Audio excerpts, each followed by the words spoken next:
With the hidden power struggle deepening, Zhuo Fan is no longer just surviving, he is shaping the battlefield. The enemies around him are running out of room and the trap is starting to close.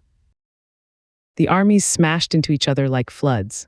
The side who pushed the other, who pressed their momentum, would soon gain control over the entire battlefield, a role most suited to a poisoner, especially when it came to wars. Zhuo Fan looked down on poisoners, saying that they were useless in a battle of experts, but when it came to culling, no one was better at it.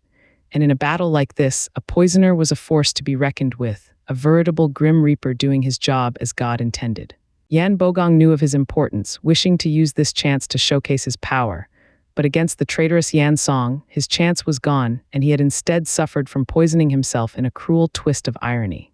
It only worked to shame him further. The great Hall Lord using poison to kill others was now being served the same coin, and Yan Song's poison wasn't limited to affecting him, but Regent Estate factions, experts en masse. If he pulled back now, there'd be nothing left of his name to speak of. Yuan watched the poisoned mist as he retreated. A dozen Radiant Stage experts, confident in their strength, pushed through it to take Yan Song down. He had to die for their army to survive. Luo clan's power couple entered the scene midway, pushing these oldies back with miserable faces, and that wasn't even half of it. What got them so wretched and wishing they could tear the two piece by piece was that Luo clan in its entirety had inherited Zhuo Fan's expert turning skills. With the fall of Hell Valley, Pill King Hall, and Merry Woods, Luo clan had bolstered their elder ranks with every fallen house. The venerables and elders who did not crack under Zhuo Fan's masterful silver-tongued promises ended up as an example for those who did. But some stragglers were bound to have escaped the destruction of the houses and returned to their house lords. It was all good and well so far. With these new elders being quite close to each other and Yan Song's poison to clear a path, once Luo clan had the upper hand, they'd follow Zhuo Fan's vile plan into striking their hearts and not chase a vanquished enemy. When push came to shove, these experts would choose self-destruction, and that would have been a far worse scenario. So before the war started, Zhuo Fan taught them to target their minds, appeal to their compassion and friendship. The best plan so far, and so within the cruel battlefield, some very touching and sappy reunions cropped up in remote corners. Brother, why you turned over to Luo clan? Hell Valley's third venerable looked at the other in shock. I thought Zhuo Fan had you killed 3. The ex-high venerable of Hell Valley side, it's a long story. All in all, we're with the Luo clan now. Zhuo Fan is a tyrant, but as long as you don't anger him, he has quite the respect for us, and he even welcomed us with cultivation methods the likes of which Tianyu has never seen. We are certain that in 50 years we can enter the ethereal stage. What? The third venerable stood dumbstruck. Brother, didn't you say there's no chance for us to reach it with our talent? Ha ha ha, that was earlier with Hell Valley's limited resources. But after getting to know the Luo clan, I realized that those 7 noble houses are nothing but ignorant whelps. Luo clan has a far bigger legacy than even the imperial family. There are rare ingredients piled up in mountains in countless rings. Vicious Pill King Yan Song's only job is to take some alchemy disciples and bake in the pill house. They even use 6th-grade ingredients to raise the success of making just 3rd-grade pills. 100,000 of them. A true waste, such moneybags, High Venerable praised. Third Venerable was stunned. Why is a third-rate clan so awesome? With their stuff, no one in Tianyu can compare. It's like they've harvested the nation for 1,000 years. High Venerable turned serious. Old Third, we each have our lords. I hate for being the one to hurt you, brother, and can only present you with 3 choices. Leave and live in seclusion far away from here, stay, and I will have no choice but to fight you, or join Luo clan and live together with your brothers. That third venerable was conflicted. Since you do not want to join us, I can only hope you'd leave. We 4 have worked together for so many years. I'd hate to see my brother's bloody face. High Venerable shook his head.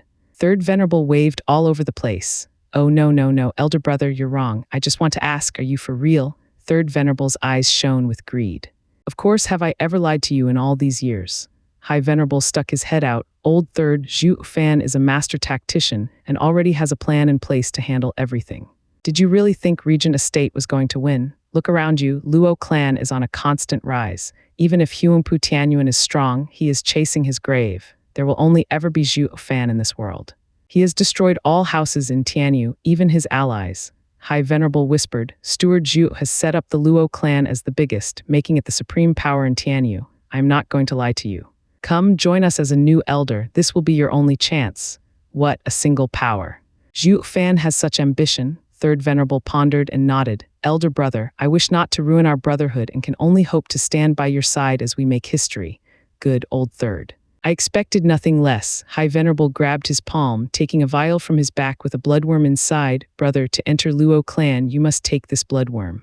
Third Venerable found it improper. But from High Venerable's stern look, this was no game.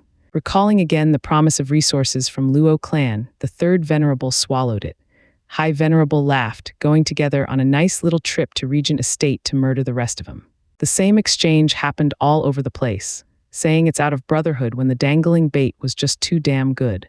These guys were homeless anyway, they didn't even have time to worry about resources. Along came the Luo clan extending its gold-plated hand. Who in their right mind would refuse it? As an extra proof of sincerity, it came from old pals. The battle was a few hours in when Yuanshan and the other lords found something strange.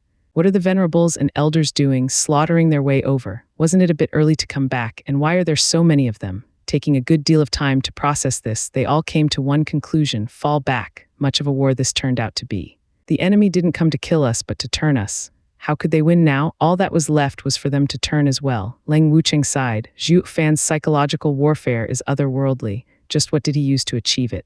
There must be something off about this to get so many in such a short time. Back to Regent Estate, we'll think about it then, Leng Wucheng shouted to his faction.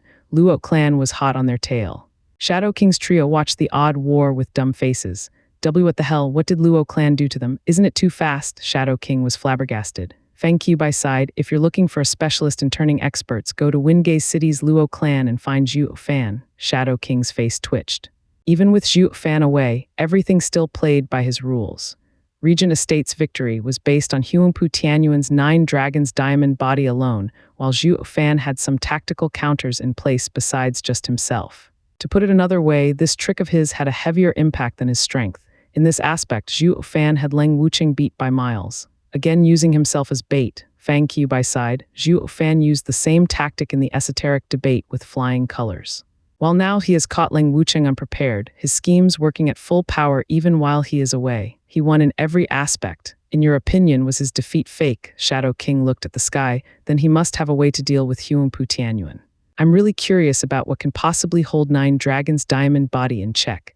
Zhuo Fan's final rivals may very well be us. Fang Qiu and Sima Hui nodded while flying away to watch the events play out.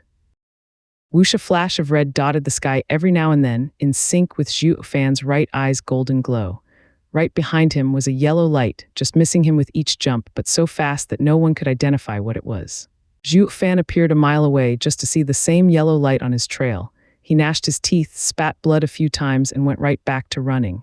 Zhuo Fan kept popping up every mile, but no matter what he did, he just couldn't shake his yellow tail. Huangpu Tianyuan was right behind him. 3 whole days, that was how long the two played around. Zhuo Fan's chest hole was still leaking, his face whiter than paper, yet he never stopped shifting, not even to catch a breath. Even a minute delay would have that freak tearing him a new one. Zhuo Fan shook his head. His only gripe with 9 Dragons Diamond body was its capacity to get Huangpu Tianyuan to the ethereal stage once all 9 dragon souls were together. Now that would spell doom for even him.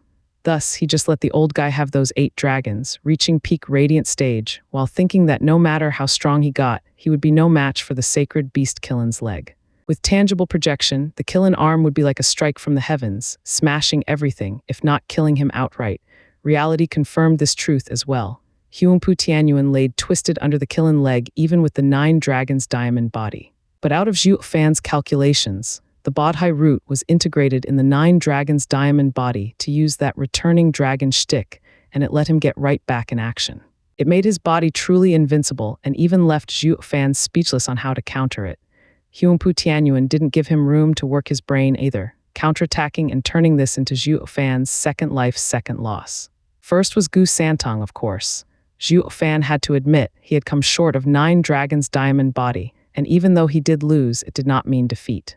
As the ill-reputed steward of Luo clan directed his allies like a conductor, no one could stand up to those twisted and vile schemes of his. So when this chase was the only option left, he said to hell with honor and left the battlefield in the hands of his most capable peons. He was totally convinced, based on Luo clan's experts and those enticing tricks, that the regent estate would fall. Tricks only effective if Huangpu Tianyuan was out of the picture, even if momentarily. Otherwise, the old bag of diamond bones would have been a beacon of hope, and the turning would have to be cut short. Who wouldn't be afraid of this freak breaking their melon? Certainly not a fresh traitor. Zhuo Fan just had to get Huangpu Tianyuan away for his devious plan to work. But was the great estate Lord Huangpu gonna take the bait? Just like that? Yep, Zhuo Fan was that certain. For starters, after beating Zhuo Fan, his confidence in his strength exploded to new unseen heights. With Zhuo Fan's seminal value for Luo clan's victory, if he was dead, Luo clan would be done for. If Zhuo Fan was around, no matter how ruined Luo clan would become, or how many times it was beaten, it would still be like grass in spring, sprouting from God knew where with more power than ever. It was only a matter of time. Huangpu Tianyuan could not let that happen. Zhuo Fan's badly wounded state was the best chance to take him out for good. Secondly, Zhuo Fan was just too damn bright, hiding Luo clan's glow. Each time Regent Estate faced Zhuo Fan, they had suffered great losses, to the point that all of Regent Estate believed that this war was in fact a fight against Zhuo Fan alone. Li Jingshan and other experts were negligible. Besides, the moon shined brighter than any star. Zhuo Fan was just too obnoxious, too outstanding, blinding their dog eyes to the reality and Luo clan's other experts. Even Leng Wucheng fell for it. He only had Zhuo Fan in his sights. If this guy lost, all was over. He focused on getting Huangpu Tianyuan to boost his power, the 9 dragons' diamond body, just to face Zhuo Fan. But Zhuo Fan went against their thinking, leaving the fate of the war in the hands of others, giving Leng Wucheng no plan to counter and forcing him to go on the run. Funnily enough, it wasn't even Zhuo Fan's fallback plan, but just plan B. If he'd wrecked Huangpu Tianyuan back there, he would have been leading the goddamn attack by now instead of running around the place. Zhuo Fan shook his head and sighed, staggering in his flight. Huangpu Tianyuan had given him far greater damage than he had accounted for. I wonder if I can hold on for plan B to complete. Zhuo Fan looked ahead and took a deep breath, coughed just a bit more. Zhuo Fan's right eye flashed again, just as the yellow light behind him whistled close and he felt his head hurt in pain from the sound of the attack. Zhuo Fan blocked with his arms. Bam, he slammed into the rocky ground and in his place was a savage dragon's tail. Ha ha ha, Zhuo Fan, after a 3-day-long chase, you're finally out of steam. Zhuo Fan pulled himself from the pile of rocks, out of breath. Just 20 more miles and I would have made it. But getting away now, Zhuo Fan squinted, noticing his enemy's fixed gaze for any movements, and sighed. It was hard getting out now with his beaten body, but giving himself over was never part of Zhuo Fan's style. Huangpu Tianyuan, did you know that I played you? Your men are being killed just about now, Zhuo Fan mocked. Huangpu Tianyuan laughed. Zhuo Fan, your life is worth 1,000 armies. If they lost because of Luo clan, it only proves they're useless, and I don't take kindly to dead weights around here. But if you die, there'll be no one to stop me. Be it Luo clan or the 7 houses, none will matter at that point, ha ha ha. Huangpu Tianyuan's sharp eyes glinted and he shot for Zhuo Fan with his claws out. Humph, where's that killing shield? My claw is about to take your heart. Can your shield take it? Zhuo Fan gnashed his teeth, straining to even lift his arms. He only had the beast arms to rely on, but those hands of his only trembled. Sighing inside, Zhuo Fan knew he was on the brink of collapse from his wounds. Not even his arms could take an attack now. Huangpu Tianyuan was excited. Zhuo Fan, today's your funeral. Cut the bull, I won't die here. Zhuo Fan dredged the last bit of energy to cross his arms. Huangpu Tianyuan smirked, putting more power in his attack, his eyes trembling in joy. The great hero Zhuo Fan, having reigned havoc in Tianyu for a decade, would find his end at his hands. For him, who was about to establish his own dynasty, it was the greatest feat of strength. The collision was imminent, unless that red glow coming in from far had something to say about it. It smacked Huangpu Tianyuan away into a hill a mile away, breaking it to pieces.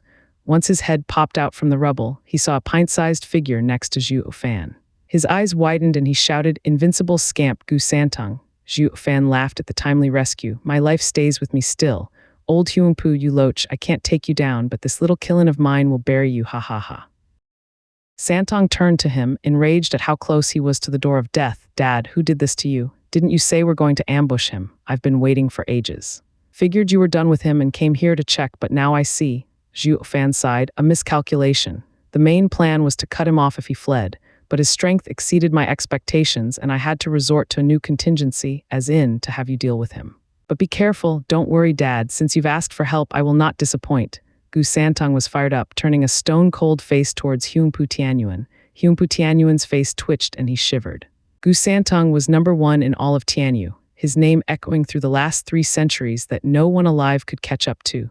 His power was otherworldly, so much so that not even with 9 dragons' diamond body was he confident to take the kid on. Gu Santong and Zhuo Fan were somebodies to be careful around. He had planned on taking them down one at a time, starting with the cunning Zhuo Fan.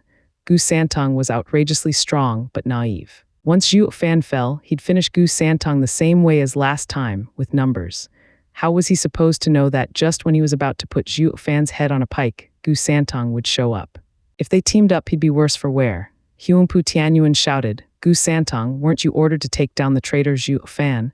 I was just about to take his life, helping you as well. Why then did you save him instead? Bullshit, he's my dad. What son out there would help someone kill his dad? Humph, you freak of nature dares to hurt my dad and I will get you for this." Gu Santong waved his tiny fist. Huangpu Tianyuan jerked, "What? Why you mean Zhuo Fan is your father? That's impossible. A godfather is still a father. Got a problem with that?" Gu Santong snorted. That cleared it all up for Huangpu Tianyuan, but it also worked to put him in a heavy mood. He couldn't for the life of him figure out how Zhuo Fan pulled it off, getting this little menace to become his godson. If they teamed up, nothing could stand up to them in Tianyu. More importantly, since when, with Zhuo Fan's guile, he'd be keeping it hidden and cook up a scheme to make Gu Santong chase him when he fell out of grace with the imperial family. Huangpu Tianyuan felt a chill run all over him. If he knew Zhuo Fan even a bit, he was sure the guy would keep his aces hidden for the best occasions. With how everyone scrambled for power, just when he thought he had the lands in his control, this bastard Zhuo Fan ought to be gone from the picture with Gu Santong on his tail, but in fact made a tactical retreat to build his forces. And this sudden change would make the enemies underestimate Zhuo Fan and fall for his trick. In the know yourself and your enemy and you shall be ever victorious, Zhuo Fan had one-upped everyone by hiding Gu Santong away. Huangpu Tianyuan gasped at the implications. Thanks to his lucky stars, he had discovered it before it was too late to suffer at this insidious killer move. He still had the power to turn it around. Huangpu Tianyuan cooled, bloodthirst seethed, and with Zhuo Fan down from his wounds, all that was left was Gu Santong. He just had to beat Gu Santong and he'd have taken 2 thorns out like nothing. Huangpu Tianyuan's tension flowed out of him and he started rejoicing. The prospects of taking 2 big shots heads off were looking up, finishing off Luo clan and imperial family in one strike. "Ha ha ha, Gu Santong, I've heard of your almighty power and wish to try it out for myself. Now that there's chaos all around us, allow me to take that invincible title off of you." Huangpu Tianyuan laughed. Gu Santong mocked, "Humph, quite the pair you have there. In the last 3 centuries, there's been no one as stuck up as you to come talking to me. You 2-bit vermin, wait for me to twist your head. Young Sanzi, his 9 dragons diamond body is tough." "Keep in mind," Zhuo Fan advised, but Gu Santong was already off, totally taking the other guy for granted. Huangpu Tianyuan laughed. Bam! The claw and fist collided, shaking the ground around them. The shock wave leveled anything within a mile. Huangpu Tianyuan staggered back 10 steps, while Gu Santong only 5, startled. It was his first time being pushed back when dishing punches. Huangpu Tianyuan was shuddering inside, having newfound knowledge of the extent of Invincible Scamp's power. With 9 dragons' diamond body's power backing him, he only got Gu Santong a few steps back. If it were Zhuo Fan, the guy'd be blown away into rubble somewhere by now. Huangpu Tianyuan looked for a way to deal with him. Gu Santong couldn't accept it. He had just used 80% of his power and yet was still pushed back, unlike the time he played around with Zhuo Fan. Gu Santong lifted his cute face and shouted, "Again!" Gu Santong and Huangpu Tianyuan clashed, but this time around, Huangpu Tianyuan didn't take the fist head-on. His claw attack was a feint, jumping back and avoiding the fist, while retaliating with his tail at Gu Santong's back. Gu Santong frowned, flying into a hill and reshaping the landscape. "Ha ha ha, against my tail, even if you're the invincible scamp, you'd still end up bruised." Huangpu Tianyuan laughed at the pile of rubble. Zhuo Fan's eyelids twitched, shaking his head. It wasn't that easy injuring young Sanzi because he was a sacred beast, but with his simple mind and simple attacks, it was equally simple to whip him. Gu Santong jumped out of the rubble, feeling his back. Ow, that hurt like hell. Blast it, how did he do that, and why is it so hard? Raising his clothes and looking behind him, Gu Santong was unable to see any wound and could only feel around. At least it's not an open wound. What he didn't see, Huangpu Tianyuan did. Staring at his back with a gloomy look, his eyes were popping out. He just used all he had in that lashing, enough to split Zhuo Fan in 2, but Gu Santong didn't even have his skin peeled, only a light imprint. What kind of freak is this kid? Huangpu Tianyuan's confidence in beating him hit rock bottom. Before one was to defeat another, you'd best be able to harm him first, but he couldn't do even that. Huangpu Tianyuan felt like a 3-year-old in front of a buffed uncle. His tiny fist could do nothing against that tower of muscle. Zhuo Fan snickered inside. Gu Santong's strength was innate, used to handle everything with his 2 fists. So while Huangpu Tianyuan had no chance to beat him, he did not have the brains to keep Huangpu Tianyuan here either. He reminded him, "Young Sanzi, this guy just called you an idiot for falling for his whip like a kid. He just doesn't know fear," as if, "When did I ever say that?" Huangpu Tianyuan glared. He knew Zhuo Fan was playing dirty to instigate a bigger conflict. As young Sanzi's godfather, of course he'd believe his dad over another. His face steeled and snorted, "I'm an idiot," Huangpu Tianyuan gulped, racking his brain for a way out. His eyes lit up. Since claws and tail didn't work, he'd use secret arts. "This freak has no weakness." While Gu Santong was firing up his rage, Huangpu Tianyuan shouted, "Earth Dragon Wave!" Roar, a yellow glow shot for Gu Santong. But the kid just stood there, shining all red, bam. Earth Dragon Wave slammed into him, but the scene made the other bug-eyed. Gu Santong took the attack and didn't budge an inch. In fact, he was walking towards Huangpu Tianyuan against the godly might of the 8 dragon souls. He pushed them all back like nothing. Huangpu Tianyuan was dumbstruck. "This is insane. The kid is a true monster." "You old bag of bones, who are you calling an idiot?" Gu Santong stomped the ground with every step, shuddering his heart each time. As for the yellow beam, it got smaller and smaller. Huangpu Tianyuan's mouth was wide open, words stuck in his throat. Gu Santong roared, trembled, and the red light exploded from him. The Earth Dragon Wave just bounced away like a soccer ball. Boom. With a rattling explosion, the attack returned to Huangpu Tianyuan's mouth, throwing him sky high in a spectacular fashion. Kissing the ground hard once more, his dragon jaw was gone, leaving behind a black hole giving off a thick black smoke. Gu Santong flicked his arm in disdain at the tittering figure. "Vermin, I can use my head, but there's no one in this world worthy of me doing so." Humph. Tyrannical. Zhuo Fan was dumbstruck too. He liked to showboat and be all cocky, but all his acts were nothing in front of his son's high-class act. Power trumped everything. Who the hell would use their head when their fist was enough? Young Sanzi only looked dull in the head, but he saw through everyone, the real #1 in Tianyu. And that Killen's shield even reflected such an attack, a soaring Killen's mighty ability. "Young Sanzi, your old man takes his hat off to you. The weak scheme, while the strong punch holes in their schemes." "Wonderful genius," Zhuo Fan sighed, giving Gu Santong a thumbs up. Gu Santong might have just been saying it, but it got him thinking. Zhuo Fan controlled the whole stage, with the imperial family and regent estate moving at his will. He was like a king, while it only showed just how weak he was. Would a mighty tiger lay a trap for a weak little lamb? Obviously not. As the king of beasts, he'd eat anyone that popped in his vision. Why waste time thinking about it? Gu Santong was the same, punching holes in any who stepped up, not wasting time with even martial arts. He was just that strong, pulverizing anyone with a snap. Zhuo Fan spoke honestly. "Young Sanzi, I shall take this lesson to heart. Compared to you, your old man falls short."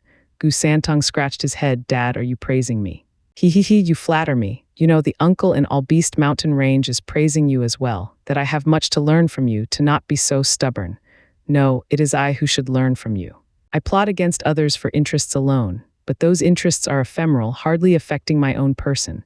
While you, nothing chains you and you can walk the path of the strong." Zhuo Fan sighed. "Demonic cultivators are selfish." I used to think it refers to self-interest or maybe being alone, but that may not be the case. I will have to simplify my demonic path, it seems. Zhuo Fan's heart achieved peace, like a new world had opened to him. Roar. The sudden noise wrestled him out of that marvelous state. Zhuo Fan shuddered, bursting with unbridled rage. "For God's sake, I'm having an epiphany here. Can't you break it up a little here, please?" He saw Huangpu Tianyuan bursting with green light, and his busted jaw was growing under the naked eye. "It's that damn returning dragon's roar," Zhuo Fan shouted. "Young Sanzi, this geezer can recover from anything, his body undying. Breaking a few bones won't work, you have to kill him." Gu Santong was watching Huangpu Tianyuan flicking his tail in laughter. "Gu Santong, you may be strong, but you can't kill me. So how about we each go our own way and see each other in the future?" Huangpu Tianyuan cupped his hands and fled. "Future your head, today is the day you die." Gu Santong was not one to give up, shooting towards him and punching. Booms, Huangpu Tianyuan got buried underground again into a 100-meter deep hole. His earth dragon head was bleeding, his mind hurting like hell, but he was still alive. With another green glow, his body burst with vitality, patching him up in no time. Gu Santong could hardly believe his eyes. Zhuo Fan frowned in sadness. He's far beneath young Sanzi's power, so much so that 5 strikes should punch his lights out for good. But with that ridiculous returning dragon's roar cheat of his, he'd be back on his feet like a cockroach. Huangpu Tianyuan was still laughing. "Gu Santong, I told you you can't kill me, you'll only waste your breath." "Shut it." Gu Santong roared. I have crossed Tianyu for so many years and there's nothing alive that I can't kill. Humph worm, you will now witness the true face of a Qilin. Roar. Gu Santong shone red for a moment before turning into a 30-meter red Qilin. He was back to his original form as a sacred beast, soaring Qilin. He was still young, but the power of the sacred beast radiated out. The entire mortal domain, its spiritual beasts, everything was cowering and wailing. Humpu Tianyuan shouted, Gu Santong, W, what move is this? Humph, this is no move, just my true form. Gu Santong showed his sharp fangs. I am a sacred beast, and in this form I can display all my power. He, that punch of mine, that was only 30% of what I can do. Worm, one stomp will nail you dead. Gu Santong trampled, and Humpu Tianyuan slammed into the ground. Boom. With the fall of the red hoof, the world shook and the earth caved. 1,000 meters, then 10,000, soon stretching out for 9 kilometers. While the surrounding 100 miles shook harder than an earthquake, the landscape changed forever. Fang Qiubai's team were rushing over when they felt this impossible power. The shockwave was so great it was hard for even them to take it. What is going on out there? What caused such a power spike? Sima Hui cried. The other two shook their heads. Anyway, it's those two that are the cause of it for sure. We better take a look, Shadow King advised. The two looked below. Gone were the green meadows and flourishing forest, giving way for endless sands. The two monsters were these spies' main targets for observation. After Gu Santong's stomp, Zhuo Fan crawled out of some hole to watch the aftermath. Well, that's the real soaring Qilin's leg for you. Albeit a cub, he could still break the world. Zhuo Fan admired a sacred beast's power even more. How else could they be on the same level as the 10 ancient emperors? What got him so envious, though, was that this power came naturally. It made him look like an ant, impossible to reach. Sigh, why wasn't I born as an awesome beast? Ha ha ha, worm, let's see you come back from that. Gu Santong laughed and lifted his hoof from the broken and bloody Humpu Tianyuan. Guts, gore, and blood spewed up from his mouth. What was even more amazing was that he was still alive, followed by a resplendent green glow. Still alive? Gu Santong was outraged. There's nothing I can't kill. Gu Santong stomped again, with all four this time. 1,000 miles around shook nonstop, with some volcanoes even erupting. But not even dozens of stomps could cut Humpu Tianyuan's life string, no matter how twisted a mess he became. Gu Santong was fuming, but Zhuo Fan stopped him. Young Sanzi, it's no use. The Bodhi root is too strong, protecting his life. If you can't remove that returning dragon soul, it won't matter how much you stomp, it won't change anything. What do we do now? I want to kill him, but I can't. This has never happened in 300 years. I'm boiling mad. Gu Santong was getting pissy. Zhuo Fan snickered, his trademark evil grin getting back in business. Ha ha ha, easy. I got just the thing, and I am quite piqued by those 8 dragon souls as well. Purely academic, of course. Gu Santong was clueless, but Zhuo Fan propped his weak body over, his evil smile looking glorious on his face. The green glow had started by now, filling Humpu Tianyuan's body with brimming vitality and healing him all over again. Ha ha ha, I am undying, you got nothing on me, Humpu Tianyuan cackled. Gu Santong was raging again. Boom, Humpu Tianyuan was stomped into the ground, his face twisted in pain so bad you couldn't even see his features. He may be undying but not pain-free. Young Sanzi's trampling hurt like hell, not that he minded. He just felt good putting up a tough front in front of peak experts like Gu Santong and Zhuo Fan, seeing how they could do nothing to him. Other than the excruciating pain, he felt peachy.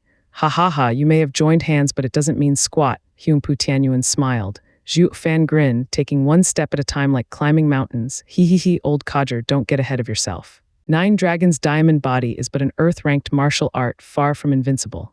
Your point, you still can't take me out either way. Unless you enter the ethereal stage and destroy my soul, nothing will work, ha ha ha. Humpu Tianyuan sneered, looking at them saying, take your best shot. I'll just sit here waiting. Gu Santong was about to flip out, squeezing harder on the guy with the hoof, but Humpu Tianyuan just toughed it out. Zhuo Fan still took slow steps over. He placed a bloody hand on the guy's head. Young Sanzi, hold him down good, Zhuo Fan warned. Gu Santong nodded. Humpu Tianyuan mocked. Zhuo Fan, you're on the verge of collapse with no energy left. What could you possibly do? You couldn't even best me at your peak. Ha ha ha, ha ha ha. Humpu Tianyuan laughed, as did Zhuo Fan. Humpu Tianyuan frowned. I'm mocking your weakness. Why are you laughing? I'm laughing at your ignorance. Zhuo Fan's eyes flashed with a black glow and his body released a black energy. The world is filled with countless arts and techniques. Do you think that Bodhi root has truly made your body undying? Humph, feast your eyes on the real world. Even with your 9 Dragons' diamond body, you'll still have a horrid death. Demon transformation art. The black energy flowed through his hand into Humpu Tianyuan. The rock-solid earth dragon body was stained with pitch-black energy as it seeped into him, dissolving him, despite how hard the dragon souls fought the invasion. especially the returning dragon soul. It turned black as if poisoned.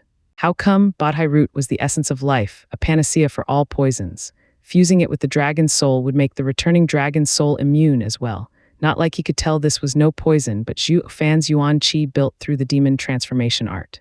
Demon transformation art could assimilate anything and everything, taking all that it had and leaving nothing but dregs. He was putting Huangpu Tianyuan through the same process, robbing him blind, dragon souls included. Zhuo Fan, what the hell are you doing? Huangpu Tianyuan lost his smug attitude. It even contained dread. Zhuo Fan just grinned. Hi, what he asks, this. Zhuo Fan worked his art and took it all back now. Huangpu Tianyuan felt his power leaving, his yuan qi, his breath, even the dragon souls. Everything going into Zhuo Fan. Overwhelmed, Huangpu Tianyuan struggled to get away. With a monster above him, he was going nowhere fast though, made to endure this naked humiliation as the power ebbed from him. Roar, the wail of a dragon shook Zhuo Fan as a dragon's soul entered his body. With the loss of one dragon soul, Huangpu Tianyuan's claw returned to normal. Panicking, Huangpu Tianyuan was horrified. He guessed what Zhuo Fan was doing, but the reality was just that much crueler, of how easy it all came to Zhuo Fan. He had refined them himself through blood and sweat, yet they jumped ship like it was nothing. What demonic art is Zhuo Fan using to rob me? That dragon soul he got from Huangpu Kingshan was because his life faded away. But Huangpu Tianyuan was very much alive right now. Huangpu Tianyuan's heart was going a mile a minute, yet he did not have the time to mind the doubts, finding himself at death's door. Stop, I say. Humph, old Huangpu, you're so stuck up, so obnoxious. Where has all that attitude of yours gone? Zhuo Fan laughed. Huangpu Tianyuan felt like crying, fighting the process with all he had to no avail. As the dragon's souls left him, his body weakened, coming back to his human form. Roar. Roars came from Zhuo Fan this time, wrestling inside him for a way out. Huangpu Tianyuan grasped at his chance at victory. Ha, they aren't refined by you. You may have taken them, but they won't listen to anyone but me. Return them and I promise not to fight you again. We will split the world between us. Huangpu Tianyuan was at a disadvantage and started speaking terms. Zhuo Fan smiled. The world was mine to begin with. Why would I ever share it? Moreover, these earthworms, since I've pulled them out of you, do you think I can't tame them? Zhuo Fan's forehead revealed an azure flame, making the dragon souls fall back. Huangpu Tianyuan's eyes teared up. He had now lost even his bargaining chip. Zhuo Fan's tricks were that weird and insidious. Regent Estate had a hold of the dragon vein for 1,000 years, yet never could get the souls to submit. And Zhuo Fan just showed up and they'd behave like children. Sighing, Huangpu Tianyuan showed a powerless expression of remorse as he thinned out. As the last dragon soul roared, returning dragon soul entering Zhuo Fan, Huangpu Tianyuan became human again, stripped of all arrogance. In another hour, Huangpu Tianyuan turned to ashes, lost in the wind. Gu Santong sneered at the empty ground and turned back to a child. He had no clue if Huangpu Tianyuan ever felt endless remorse at having messed with the father and son duo that he dared pose before them, but with the loss of the dragon souls, despair was all those old eyes showed. It was then that the old man lost his will to live as well. Dad, I never knew you had such a trick. Is that 9 Serenities Emperor's master skill? You robbed the old guy of even his temper. Gu Santong smiled. Zhuo Fan cut him off. Young Sanzi, defend me while I unite the dragons. I'm breaking through. He sat cross-legged, eyes closed and cultivated. Gu Santong saw him rush and figured this had to be a rare chance for his old man. He stopped talking and was earnest in protecting him. 2 days went by, time in which Zhuo Fan's power grew, going 1 layer per day, reaching the 5th layer of profound heaven stage, and with this change his body healed as well. But Huangpu Tianyuan was a peak radiant stage expert, brimming with power. Whoosh, with a bang, a black chain shot for Zhuo Fan's skull. Gu Santong grabbed it. Who's there? Come out, Gu Santong, you are the imperial family's divine dragon, yet you collude with traitors of the empire. Did you forget the promise you made 300 years ago? As the black smoke twisted, Shadow King with Sima Hui and Fang Qiubai made their appearance. All while Zhuo Fan was calmly sitting there, ignoring the world around him. Gu Santong mocked, my promise refers to keeping imperial family alive for 1,000 years. It says nothing about dogs. I'll help if I feel like it. If not, no one can make me humph. The three stared in shock. Check out the new big brain on the bugger. He figured out some loopholes. As to how, it didn't take them long to see that Zhuo Fan had something to do with it. These kinds of snappy and taunting remarks were more up Zhuo Fan's alley. The kid had no chance in figuring it all out by himself. The three turned heavy. Gu Santong was the strongest right now, but they couldn't just leave Zhuo Fan alone either. It would be unwise, to say the least. Shadow King said, then keep your promise by destroying all of Imperial family's enemies. With Zhuo Fan being a national traitor, abusing his power, he is a threat to all of us. Be it as a divine dragon or just to keep your word, you must root him out, not protect him. Humph, to hell with your protection. A son looks after his old man, it's the most natural thing in the world. Sticking out his chin, Gu Santong giggled. Moreover, Dad has guaranteed that he'd leave the imperial family alive. He wants power, not status. The trio gasped. Fang Qiubai was astonished. Young Sanzi, what did you just call him? Right, you still don't know that he's my godfather. Just try touching one hair of him and I promise to break your bones one by one, hee. Gu Santong had a savage smile. Fang Qiubai was dumbstruck, a bad feeling creeping up on him. If Gu Santong only went to Zhuo Fan's side because of some fancy speech, they could still get him back on the straight and narrow path. Gu Santong had always been their strongest asset. But with this new relationship, like a family, they had no chance. What the hell did Zhuo Fan use to get the kid so eager to call him dad? Imperial family had been feeding the kid for centuries, yet nothing had worked to get him closer to them. Yet Zhuo Fan just came along and did it like nothing. The trio was speechless. When did it all start? But recalling the big war just a few days back, with Luo clan turning experts faster than flipping pancakes, the trio had to bow towards the master. Zhuo Fan was an expert when it came to manipulation, while also making them have a hard time facing Gu Santong right about now. Gu Santong was the best in the world for a reason. Us, senior, should we make a tactical retreat? Young Sanzi and Zhuo Fan make for the worst enemies. It's best that we report to His Majesty first. Sima Hui proposed. Fang Qiubai nodded, finding it the best choice. Shadow King was somewhat angry and reticent. Gu Santong, I used to respect you as being a man of your word, a hero. I don't resent you even in the current situation, but I never thought you'd be so despicable and wretched. Going by Zhuo Fan's speech, big things are happening. Even if the imperial family isn't overthrown, they'll end up as puppets. How is that any different from robbing their lands? Gu Santong, if there's still some decency left in you, you'd keep your promise and protect the imperial family's lands. Do your duty and not resort to petty tricks like reading between the lines.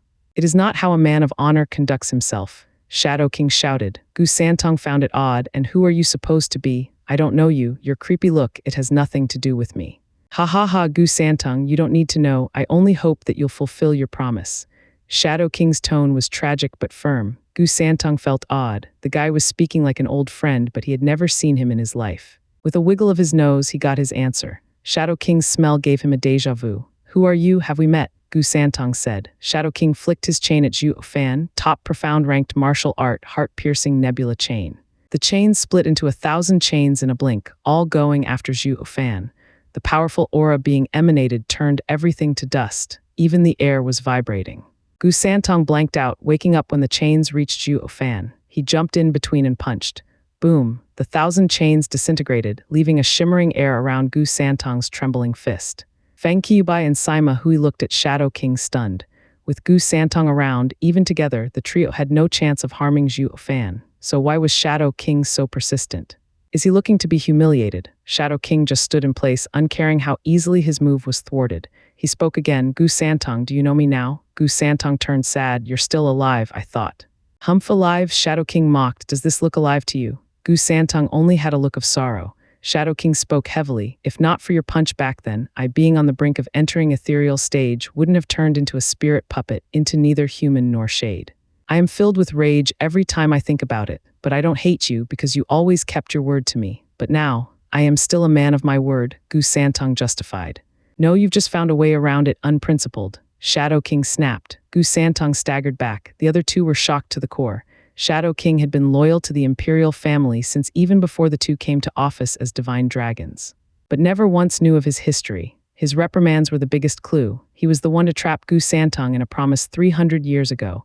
Gu Santong gasped, restless, to which Shadow King shouted, "Didn't your godfather teach you about loyalty and justice? Are you going to turn your back on them?" Gu Santong shook all over. His first godfather was his savior, teacher, and mentor. He would never forget. Anyone could call him a demon or a monster, he didn't care. But to question his respect for his godfather, he could not accept. Shadow King found his words hitting something and showed a twisted smile among the black mist. The great Shadow King, the once best in Tianyu, the immemorial sage, comes back 3 centuries later to use some shoddy righteousness. Is this how a true man acts, deceiving children? Zhuo Fan sighed, opening his sharp eyes, looking down upon all creation with his overbearing power. He snapped his eyes on that shadow. Before speaking of promises, shouldn't you straighten yourself first? Zhuo Fan, Shadow King gnashed his teeth. "You rotten bastard, I don't know what fancy words you've used to deceive Gu Santong, but his first godfather was a scholar, a man of principle who taught his children virtue and honor. Unlike you who leads him astray, Gu Santong, ask yourself, did your first godfather earn your respect and love, or is this despicable and vile thing is who you value more?" Shadow King asked, putting Gu Santong on the spot. Shadow King was more than clear about his game, to strike at Gu Santong's heart by putting his two godfathers on a scale. Zhuo Fan walked in front of Gu Santong, rubbing his head with a bright smile and speaking platitudes. "Be it your former righteous and honorable godfather, or the current despicable and repulsive one, we each have our own paths. But one thing we have in common is our love for our young Sanzi, which will never change." Gu Santong showed a bright smile. "You sneaky little devil," Shadow King's cheek twitched in outrage. With a crafty smile, Zhuo Fan asked Shadow King, "Look who's talking. Luring and deceiving the young and innocent Sanzi into a backbreaking oath, does that make you a gentleman? Since you're no saint, why go around asking others to treat you like one? Zhuo Fan, I am loyal to the Empire. No amount of vilifying by a twisted lowlife can change that," Shadow King snapped, taking on an upright air, like he had the moral high ground, fearless and dauntless. Gu Santong pondered. "Dad, he took my punches back then to defend his homeland. He is loyal to his country, a hero. Young Sanzi, I never doubted his loyalty nor his resolve. But what is on him that makes him a gentleman?" "Humph, what a sick joke," Zhuo Fan continued. "The diehards in this world, under the pretense of loyalty, have done unspeakable things by the score. Can a loyalist then say with no shame that his back is straight, his heart is righteous, and use the same words to bind others into an oath? Ha ha ha, then let me ask you, O great Shadow King, sir, a bastion of justice, you conned an innocent child with no remorse to become an indentured slave for imperial family for 300 years. And now you've come again, using that same principle. Is this how a gentleman acts, picking on the small?" Shadow King choked, but he cooled down soon. "This is a gentleman's accord between me and Gu Santong. How can he just go back on it? Hardly. I only hear how a gentleman adapts to the situation, how flexible he is. You cheated a kid last time, so how can you still call yourself a gentleman? As for being an accord between gentlemen, since you're so ungentlemanlike, how does it still hold?" Zhuo Fan grinned. He always thought young Sanzi's promise was a load of baloney that the sage had cooked up. But young Sanzi was a child of honor, taking it to heart and never breaking his word on his own. And since the sage died in the fight 300 years ago, Zhuo Fan had no way to break that promise. How convenient, the creditor was still alive and kicking, giving Zhuo Fan the leverage to break this oath at the seams, releasing the kid from the shackles of Tianyu's imperial family. Gu Santong was a passive listener to these two's debate, finding his old man's words sound and true, evident by that nod. Shadow King panicked and hatred festered in his heart. Gu Santong was gullible, despite being around for 3 centuries. But being in constant companionship with a mastermind like Zhuo Fan had turned easy persuasion into an undertaking. "Gu Santong, remember our promise at my time of death, how I took 10 of your punches." "Shut it." Shadow King took on the same manner he had last time to move Gu Santong, but Zhuo Fan wouldn't have it. "Sage, I may not think of you as a gentleman, but I do admire your feat 3 centuries ago. However, a man of valor does not flaunt his qualities, and you just keep on going back to it again and again, using it to lie to a child all over again, and all in the name of empty honor. Talk about shamelessness. As a divine dragon, dying for your lord and in line of duty is something I understand. It's in your job description. But to use that zealotry to bind an innocent child, humph, I've never seen a more despicable man in my life. Forget the fact that you turned into a spirit puppet. Mind you, a prick with a thick face like yours has the audacity to go on living while building up the shadow core, those deranged and twisted minds. Why you?" Shadow King panted, his shadowy face taking a red tint. He was so high-strung that all he could do was point at Zhuo Fan. Fang Qiubai and Sima Hui looked at Zhuo Fan in shock and gulped. They were acquainted with Zhuo Fan's strength time and time again, while only now did they learn of his sharp tongue. He had got this ex-expert tongue-tied in a diatribe. And since he fell short in insults and got trashed in battle, Shadow King showed a face the two had never seen before. "Senior, ease your anger and mind your health," Sima Hui advised, seeing him on the verge of collapse from rage. Shadow King pointed at Zhuo Fan, but all he managed to do was gnash his teeth. Zhuo Fan snickered. "Last but not the least, how did you know about the matter of young Sanzi's godfather? Can it be that the imperial family arranged it?" Shadow King's heart seized, his shuddering body soaked. "Ha ha ha, I'm right, isn't it? Imperial family had planned it." Zhuo Fan cackled. Gu Santong looked incredulous. "Dad, what are you saying?" "Young Sanzi, I do not know what happened 3 centuries ago, but this senior sage here, through his attempt at using pretty words to cheat you again, has spilled the beans. Isn't it odd how he knew about your godfather's upright character? As I recall, the imperial family interfered after your fight with the seven houses. Your godfather should have been killed at that point. Zhuo Fan's eyes took on a wild glint. Shadow King only looked at him in a deep frown. Gu Santong mulled it over. Godfather, what does it all mean? Just tell me. Simple really. Everything that happened to you was because they used you. It was the imperial family's plot to weaken the seven houses and reduce their position. Zhuo Fan had a twisted smile. When I met the emperor, he said that he had kept an eye on me ever since the hubbub back in Drifting Flower City. That's normal, as every ruler would do when there's an event in their backyard, to the point that they'd even figure out the source of it.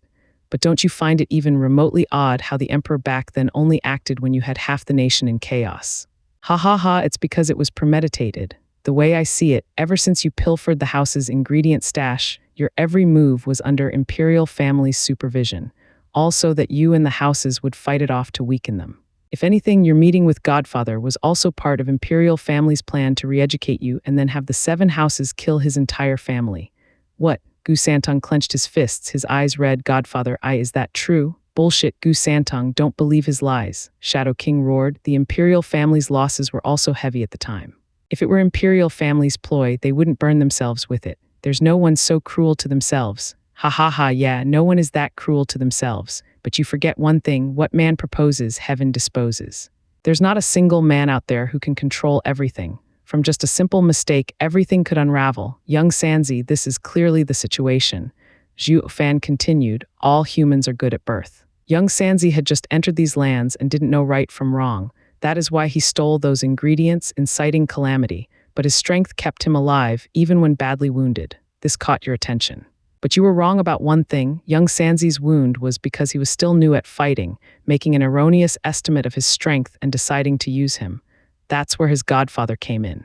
Whether he was your man or one you placed, he was young Sanzi's teacher either way, showing him a life of honor. Then you drew the seven houses over to kill him, planting the seed of revenge. Zhuo Fan described it like he was there, but this was only an excuse.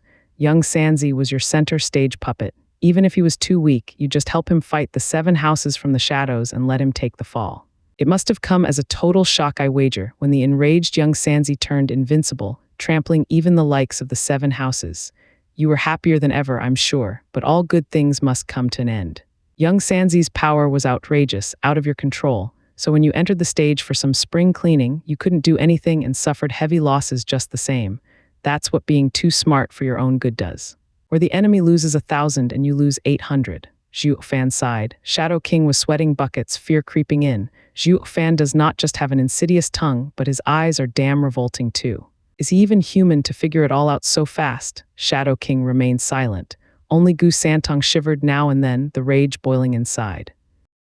Is what Dad just said true? Gu Santong stared Shadow King dead in the eye. Shadow King would never admit it in his life or second life, choosing instead to fall back to nitpicking. Those are just random guesses and lies.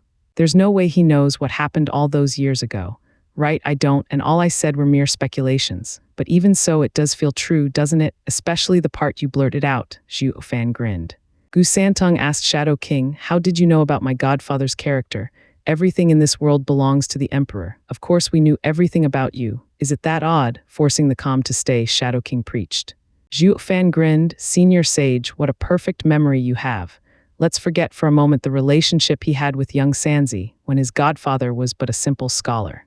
Yet you had the perfect mind to remember his character from 300 years ago. I didn't think you cared, ha ha ha. Shadow King clenched his fists. Zhuo Fan didn't even have an iota of proof, but his every question was perfect, jabbing right where it hurt. He might as well have said, experts like him who took commoners like ants would mind some nobody, to say nothing of remembering their character 300 years later. Were peak experts nowadays that bored?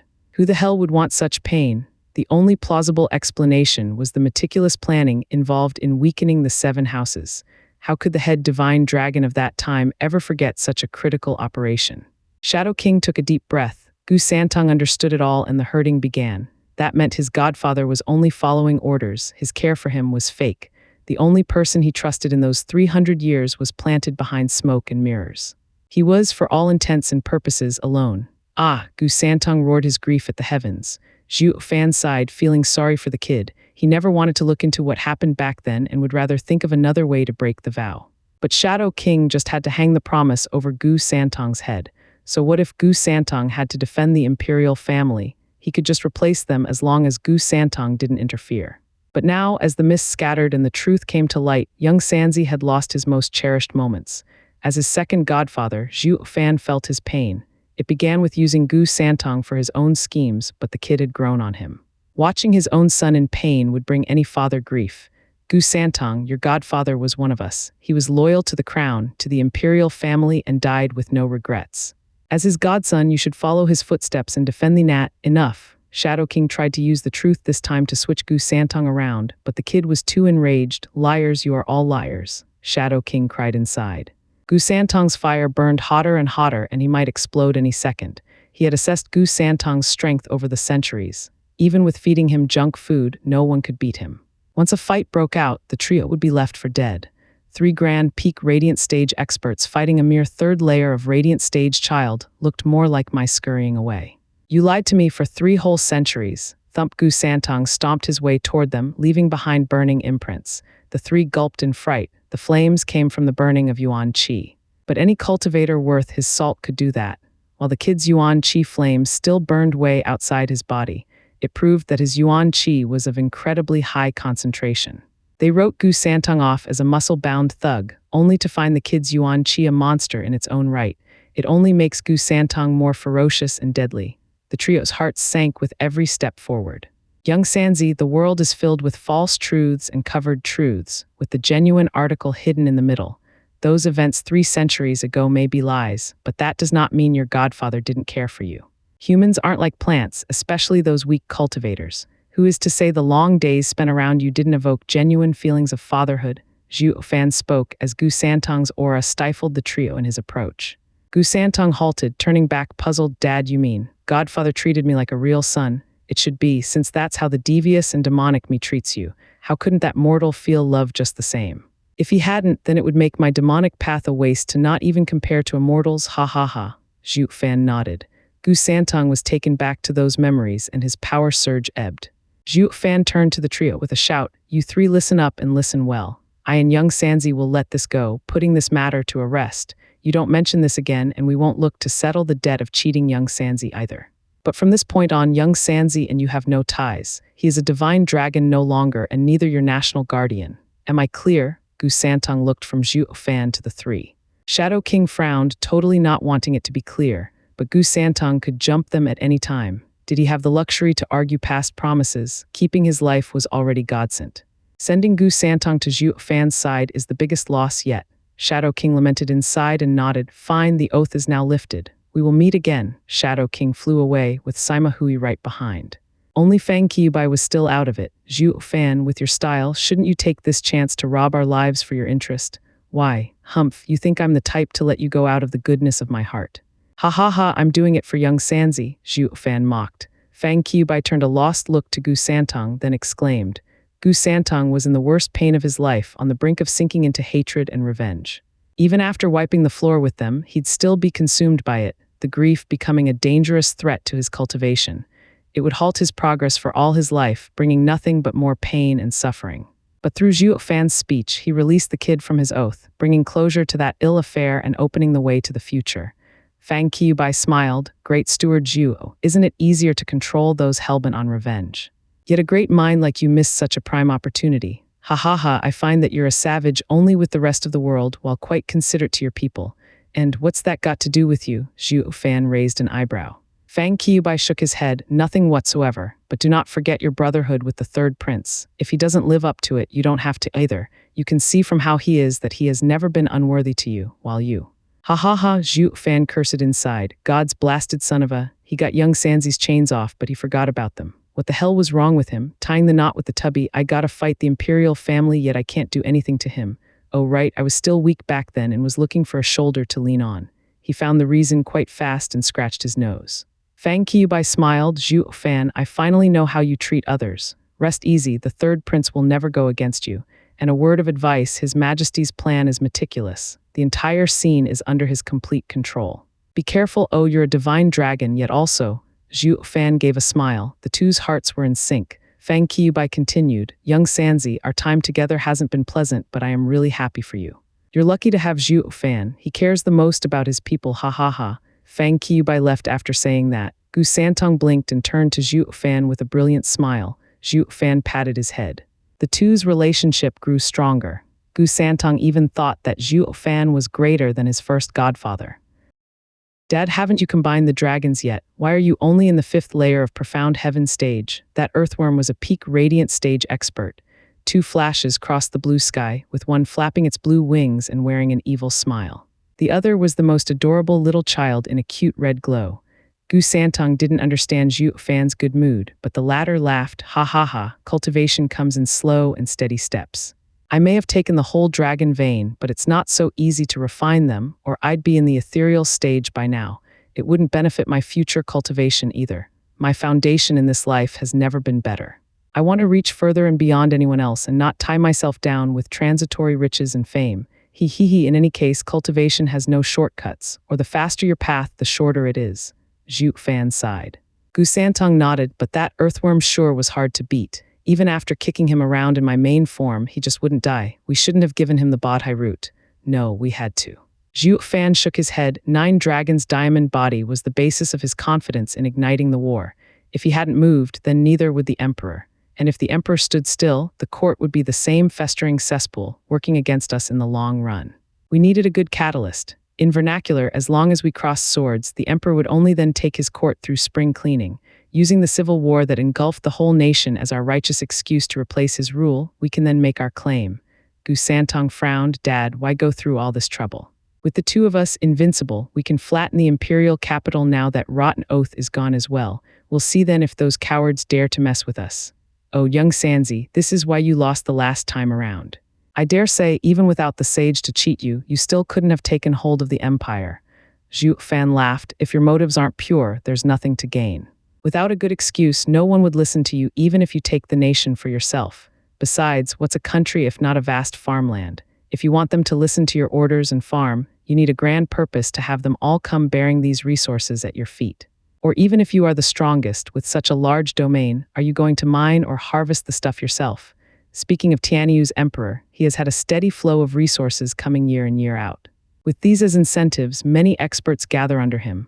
That's why every single ruler pays attention to righteousness to justify their claim. Or even if you're godlike, it'd be hard to take all that stuff by yourself, and frankly, it's just not worth it. Gu Santong paused and nodded. He recalled the time he went looking for ingredients, the bitterness of not finding anything good even in a month. But the 7 houses were loaded, offering him a 3-square meal once he swiped them clean, of course. Didn't they get so much stuff from their vassals? Gu Santong now got an idea of what being upright meant, stealing everything in broad daylight, and with a smile too. The more he thought about it, the more he realized that the imperial family and the 7 houses were more insidious and vile than him, who just took a tiny bit to fill his belly. Young Sanzi, you must now know more skills, right? Zhuo Fan asked. Gu Santong beamed. Yep, Uncle developed my innate strength. I can use the Killin's shield and return to my innate form. The last one is Soaring Fist, but I'm still practicing it. Zhuo Fan nodded. Vaulting Kunpeng hasn't shown any ill will so far, and was earnest in helping young Sanzi discover his strength. He thought about it and was relieved. Boom explosions came from afar, drawing the two's attention. Just half a mile out, a lofty city was under heavy siege. The glittering barriers around the city shimmered as dozens of Radiant Stage experts launched their attacks. The city itself had its own team of Radiant Stage experts holding the arrays, hard and dauntless like a mountain. That's Regent Estate's home, Caged Dragon City. Gu Santong perked up. Grinning, Zhuo Fan nodded. After a casual week-long flight, we've finally made it. Elder Q and the rest are besieging it by the looks of it. I once took my shot at it back in the day, but it was just so tough that it took me a whole day to flatten it. They won't breach it in their lifetime. Regent Estate's home has a total of 385 barriers plus 10 5th-grade arrays. Not even 1,000,000 men can do it. Gu Santong grew smug at his achievement. Zhuo Fan shook his head. Young Sanzi, they'd die of shame if they heard you. It's not my fault if they ask, I just gotta tell them. Of course, but do it in style. That's how father and son operate, ha ha ha. Zhuo Fan laughed. Gu Santong laughed as well, catching on. Meanwhile, Q Yanhai and his wife were in the air before the city and in a deep frown. Elder Q, it's not working. Caged Dragon City's defense is too tough. A figure reported. Q Yanhai knew him to be a surrendered Radiant Stage elder and his face fell. Won't work. It's been 10 days now, yet you couldn't break one barrier. We'd much sooner kick the bucket before breaching it. Are you perhaps still thinking of your old life and slacking off? No, never. How could we? Ever since Luo clan took us in, we've cut all ties. Just that caged dragon city is a tough nut to crack. The man's face fell. Qiu Yanhai was outraged. Beat it. If you don't punch through and Steward Zhu comes after my skin for it, I'll take it out on all of you. The guy ducked his head, returning to attack the city scared like he was. Qiu Yanhai was left panting behind, watching the siege in the distance with a hard look. Zhu Qingjian sighed, this city won't go down so easily. Should we use the life and death art? Absolutely not. Grandmother shot her down, Elder Zhu, with Elder Li back in Wingei's city to recover. You two are the only pillars here to intimidate the experts inside. But with the life and death art taking too much of your yuan qi, and with Leng Wucheng's sharp mind, we may fall for his tricks and end up defeated. Hey Biddy, what do you mean by that? You take us brothers for nothing, the demonic cultivator hero quartet. Violent demon buted in, without these geezers, you still have the four of us. Not to worry, you may go and die to your heart's content. Yep, the others cheered. Zhu Qingjian glared, you four shits must mean for you to die first, right? Veiled Dragon Pavilion and Sword Marquise Abode's men shook their heads. These four pygmies were strong, but missing a screw or more. How the Luo clan could handle these idiots was beyond them. If the power couple fell, they'd never accept these four as the next in line to lead the siege, even if their lives depended on it, which it technically did. But with that impenetrable city in front of them, all anyone could do was sigh. Amidst the conflict, a laughter came. I had thought you'd have whacked those shrimps by now, but I see you've been waiting for me to take over. Everyone lit up and looked in the distance. Zhuo Fan. Their cheering was cut short as they saw the dreaded figure hidden behind, invincible scamp Gu Santong. Zhuo Fan, Gu Santong is still after you. Long Qi pointed behind Zhuo Fan in fear. But Zhuo Fan just stood there with an ineffable smile. All of Luo clan's elders bowed, Steward Zhu. Then they turned to Gu Santong, making a 90 degrees down angle, Little Master. What? The title had everyone stare in space, from shock and awe. Little Master, they looked at one another, each more puzzled than the next. What's the strongest divine dragon doing, not chasing Zhuo Fan and instead getting acquainted with the Luo clan? By the looks of that flawless bow, they're pretty close, even calling him Little Master. Zhuo Fan grinned, pulling Gu Santong in front. Ha ha ha, you didn't know? Let me make the proper introductions. Gu Santong, my godson. What? Everyone stared at him with dull and blank looks. That little explanation was enough to justify the Little Master title. With his position, calling the kid a kind of young master was totally within his purview. What got the crowd baffled though was, how did the demon Gu Santong end up as his godson? No one could tame the freak for 3 centuries, but Zhuo Fan just showed up and it was a done deal. Everyone made strange faces at Zhuo Fan. Steward Zhu, when did you and Gu Santong have the fortune to get so close? Grandmother probed. Zhuo Fan smiled. Around 8 years ago, me and young Sanzi traded blows, leading to us becoming the father and son duo we are today. Ha ha ha. Oh, I see. Grandmother nodded. She used to wonder why they fought a mean fight back in the imperial palace. It was now obvious from their close relationship, and since they knew each other before it, that battle was just a farce. And by connecting the dots with the imperial family's attitude for the 7 houses, Grandmother smelled a conspiracy. Grandmother turned grave. Steward Zhu, what have you planned after this war? Zhuo Fan praised smart and smiled. Don't worry, I have everything set up. Grandmother nodded. Only now did she have an inkling as to what was with those series of strange events so far. Why the imperial family broke it off with Luo clan over a mere marriage proposal. Why instead of keeping the 7 houses in check, it turned a deaf ear to the regent estate's blind ambition. With Zhuo Fan's shindig at the imperial palace as the start, it had already exposed the imperial family's intention of clashing with the houses. Zhuo Fan didn't just lash out either, having seen through it. The way he pulled away Gu Santong, their great general, proved it. Not even the emperor knew of this by his behavior back then. Hiding such a relation for 5 years was a killer move. It all made sense. The imperial family wants domestic peace by eliminating any dissidents. Zhuo Fan had long since entertained the thought of taking on the world, and Regent Estate used this chaos to expand. Each with their own goal, all at the low price of the other houses, out of the loop and toyed with like fodder. Now that they were in Zhuo Fan's boat, they were stuck with him and his orders. That was the purpose behind her question regarding Zhuo Fan's plans after defeating Regent Estate. His answer laid her worries to rest. Veiled Dragon Pavilion and Sword Marquise Abode's people were still clueless. Steward Zhu, what's become of Huangpu Tianyuan? With such a huge commotion in the nation, they were all concerned about the 9 Dragons Diamond body freak. Long Yifi couldn't fight the question. Everyone looked on hopefully. Zhuo Fan snickered. Do you need to ask? With young Sanzi's help, he's dead as a doornail. Everyone released a breath. They figured it might be so. Nine Dragon's diamond body was a freak, but he didn't stand a chance against Gu Santong and Zhuo Fan teaming up. They only wanted confirmation. They looked at the duo with more praise. No one can top them in Tianyu. Luo clan had shot from a down in the dump's third-rate clan to higher than the 7 houses and their legacies in just a decade. They all admired Zhuo Fan, for he was the one to bring it all to pass. Steward Zhuo, I have failed you. We've been attacking Caged Dragon City for 10 days but can't do anything to it. Qiu Yanhai sighed. Zhuo Fan glanced at Gu Santong. The kid let out a theatrical sigh. 10 days and no results. You sure are useless. Guess this young master and my dad will have to show you how it's done. Qiu Yanhai's face twitched. Getting told off by a kid, even if a freak, bruised his pride. The others sighed, like father, like son. The ever-stubborn, invincible scamp took to the ill-reputed act of showing off like fish to water. Zhuo Fan laughed, ruffling the kid's hair in pride. My son is a hero. If young Sanzi doesn't show it, how can he be called my son? Ha ha ha. Under the expectant gazes of the excited audience, Gu Santong and Zhuo Fan entered the play. Zhuo Fan's right eye flashed golden and Gu Santong's adorable fists surged with rampant power. Look, someone's attacking, a radiant stage expert from within the city said. The one next to him dissed him. Lighten up, no matter who comes. We have the 8 overseers watching the heaven-locking chain array. Not even the emperor can breach it. Oh no, no, no. That's Zhuo Fan, what? People panicked at the familiar creepy smile and their hearts seized. Zhuo Fan's presence meant their estate lord. Zhuo Fan's shout traveled to every corner of Caged Dragon City, like a demon archon striking fear in all. Divine Eye of the Void's second stage, Void Annihilation. Soaring fist splitting heaven, Gu Santong shouted, throwing his delicate fist into the air. Boom, something shot through the air, breaking 300+ barriers like nothing. Then came Gu Santong's outrageous punch, taking out the arrays.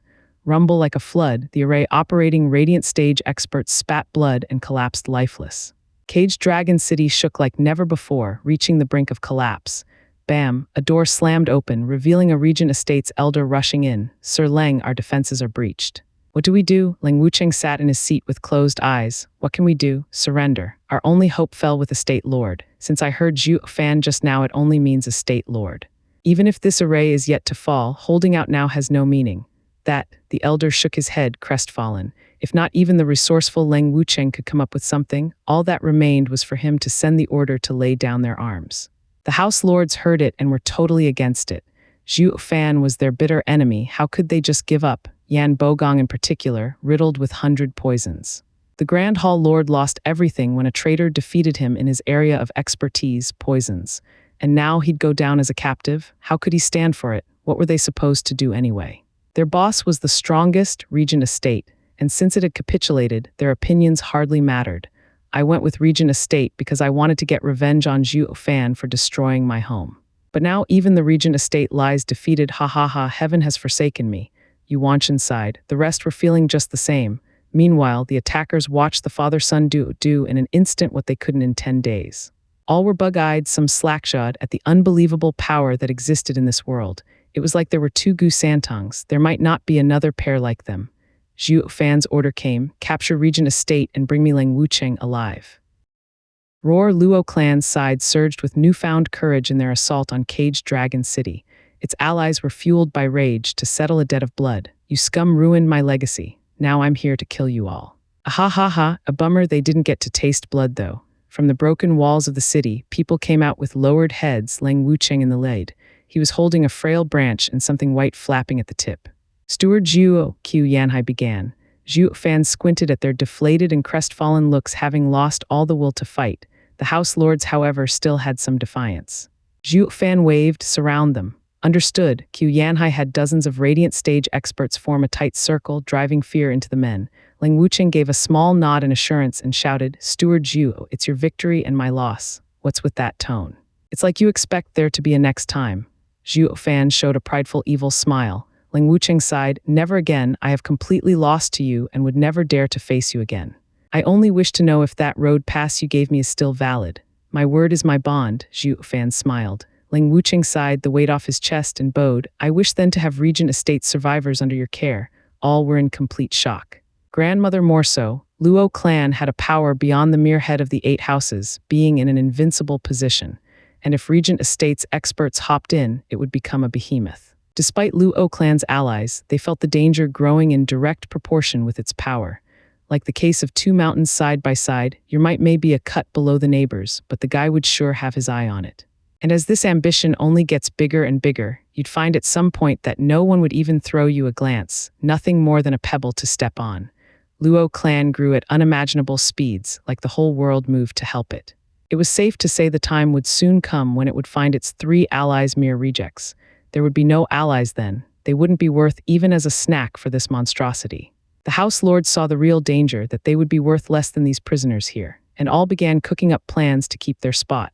Zhuo Fan snickered inside while a dangerous glint from his eyes landed on the captives. Sir Leng, are you sure they want to surrender? Leng Wucheng nodded, absolutely. Then listen up. Seal your cultivation, all of you, Zhuo Fan grinned. The reaction was unanimous shock. It was the same as ending up as a fish in a barrel. What cultivator out there would ever do such a thing? In their confusion, Leng Wucheng frowned. Steward Zhuo, you're prisoners of war and of great power. If you don't seal yourself, how can I take you in? You might run on our way back, Zhuo Fan mocked. Leng Wucheng was the first to do it. The others had no choice but to follow. The House Lords were even more unwilling, but the savage mass of eyes on them forced them to. Now that all of them had not a drop of yuan qi in them, Zhuo Fan shouted, kill.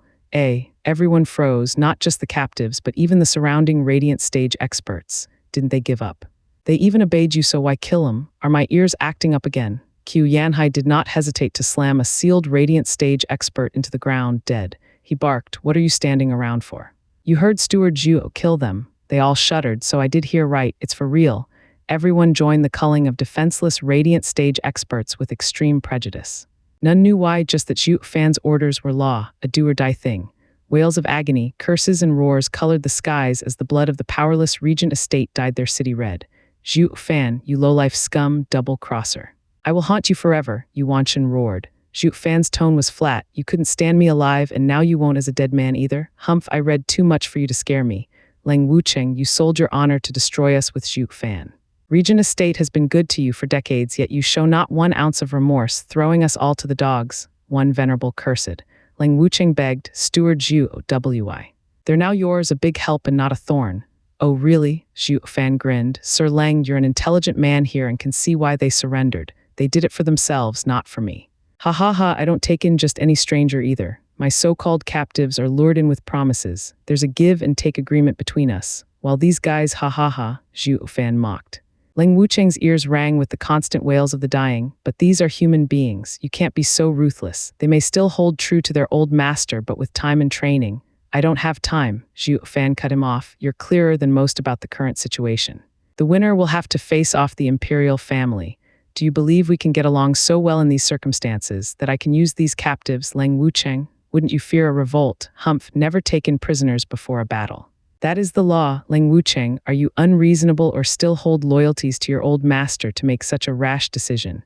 If you'd have breached the encirclement, there'd still be some experts surviving, but now ha ha ha. Zhuo Fan patted Leng Wucheng's shoulder with a savage look. Leng Wucheng closed his eyes and sighed. He knew Zhuo Fan was ruthless, but he still.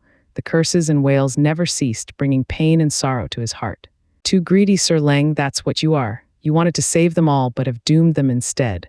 A mastermind needs a collected mind, not let himself be swayed by emotions. You've been a mastermind your entire life, so why make such an elementary mistake now? Take it as a lesson for your tenure in Luo clan, to never stoop to such gross dereliction of duty. Steward Zhuo. Zhuo Fan soaked in the mesmerizing echoes of agony as he dished out cynicism by the gallon. Leng Wucheng had a limit though. Didn't you give me a pass? Why do you want my men? A pass is, by definition, singular and for a mastermind. Now who would you have in mind? Zhuo Fan took out a bloodworm from his gourd. The one who eats this lives and the rest die. Choose. Leng Wucheng shuddered, holding the bloodworm with a trembling hand. He looked back at the genocide with fear and sadness. Save me. With their cultivation sealed, none could escape, only scramble around in the chaos. Eyes turned to Leng Wucheng here and then, everyone filled with dread and pleading. Sir Leng, who do you want to save? Zhuo Fan grinned. Leng Wucheng just stood there, torn as the men grew fewer and fewer. When the final one hit the bloody mud, his mind was still blank, the bloodworm wiggling in his hand. He brought his hand up and swallowed. Zhuo Fan cackled. Didn't you choose yourself in the end? Was that so hard? Zhuo Fan, you're a hellspawn. Leng Wucheng gnashed his teeth, his eyes bloodshot. Zhuo Fan laughed. I thought you knew by now. Is it that odd? Besides, everyone around knows my handiwork by now. Everyone gulped on cue, not making a peep. All they had was sympathy for Leng Wucheng, for a fellow prisoner. Such was the fate of the grand, unwanted contriver Leng Wucheng, the one who toyed with others' lives. Zhuo Fan is scary. Ah, among the rubble and ruins, cries of suffering and pain echoed. Leng Wucheng's forehead was riddled with pulsing veins, flopping around like a fish out of water. The freshly gained turncoats circled him in fear and shock. So this is the end of all who take bloodworms. They vowed to be extra careful from now on, lest they end up like that. All the new recruits were shivering and soaked in sweat. Zhuo Fan went about his business, sending the Luo clan to killing, pillaging, and desecrating. The usual, he sure earned big this time. Regent Estate was the boss of houses for a damn good reason. It had many times more corpses than the other 6 combined. His plan of reaching the 100,000 war puppets quota looked mighty promising. It was all worth it going to war with the Regent Estate. Steward Zhuo, my surrender is sincere. Is this really necessary? Leng Wucheng shouted, getting all eyes on Zhuo Fan. Common sense tells us Leng Wucheng ought to be welcomed with respect. So why, sipping on his tea, laid back in his comfy chair, his reply was a beaming smile. Oh, Sir Leng, you only have yourself to blame. I did give you a Luo clan pass, but what did you do? Threaten me with hostages. Ha ha ha, I'm quite the petty man, and your act cut your pass in half. So after shaping you up for, let's say, 3 full days, we will speak terms. Just for that, Leng Wucheng felt like crying. Steward Zhuo, you told me taking your people was enough. I was still Regent Estate's steward and had to consider its interests. That was only natural. How can you? Zhuo Fan smiled. True, I did say that. But did I also ask you to plot against me, against your future lord?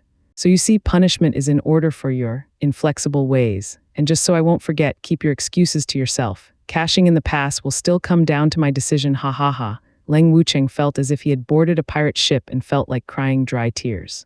I can overlook you killing Regent Estate's captives, but you would torment even me, a homeless old man. The rest sighed, but the power couple, they were chipper inside. These newbies are a bunch of softies, even Leng Wucheng. We had no grudge with Steward Zhuo, yet still went through a world of pain back then. Now this guy starts preaching reason to Steward Zhuo. His torment ought to be increased by 2 days. Big brother Zhuo, Sir Leng is on our side now. Why not just let it go? He still looked after us while we were captive in Regent Estate. Luo Yunhai came forward to plead Leng Wucheng's case out of pity. Leng Wucheng's eyes lit up, grasping at straws. Zhuo Fan cut him off though. No, he had committed a capital offense. Punishment must be dished out, but since clan head has asked, I can reduce it to 2 days. Heart sinking, Leng Wucheng looked at Luo Yunhai with big eyes for more. Luo Yunhai's second pleading only got a dissing wave from Zhuo Fan, but he got a wink to go someplace quiet.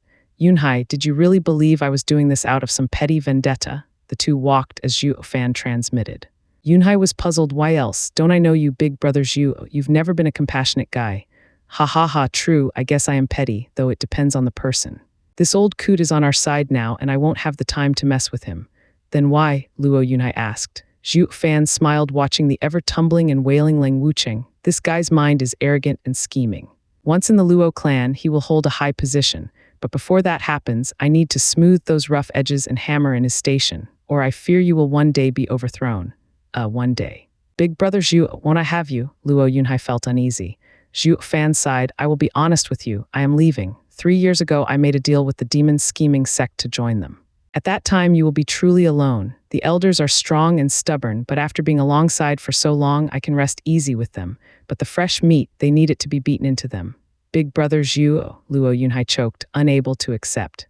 Zhuo Fan smiled his carefree smile. I cannot break my deal with the demon scheming sect, or Luo clan will end up suffering. But rest assured, before I go, everything will be in place.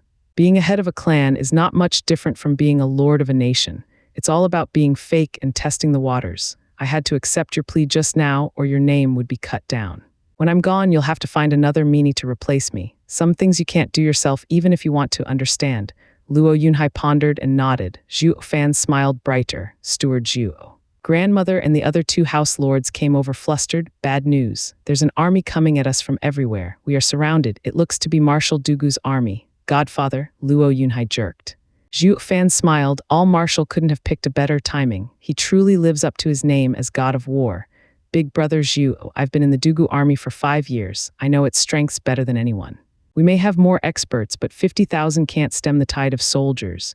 If Godfather is present, there must be 1,000,000 of them out there. We will suffer heavy losses if we clash. Luo Yunhai sighed.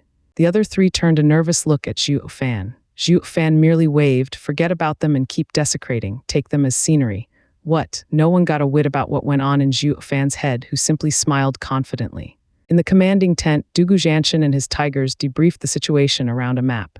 Zhuo Fan is the strongest. We will flank him from the east and south, while harassing him from the west and prepare an ambush in the north. In a war of attrition, we will have him in 5 months at most. As for the rest, they are nothing, a loose team. They don't pose us any threat. Old Third and Old Fourth will take them down without worry. The 4 tigers of Tianyu nodded at Dugu Jianshan's plan. Dugu Lin's sighed, Marshal, are we really going to capture Old Fifth? They already lost their clan once.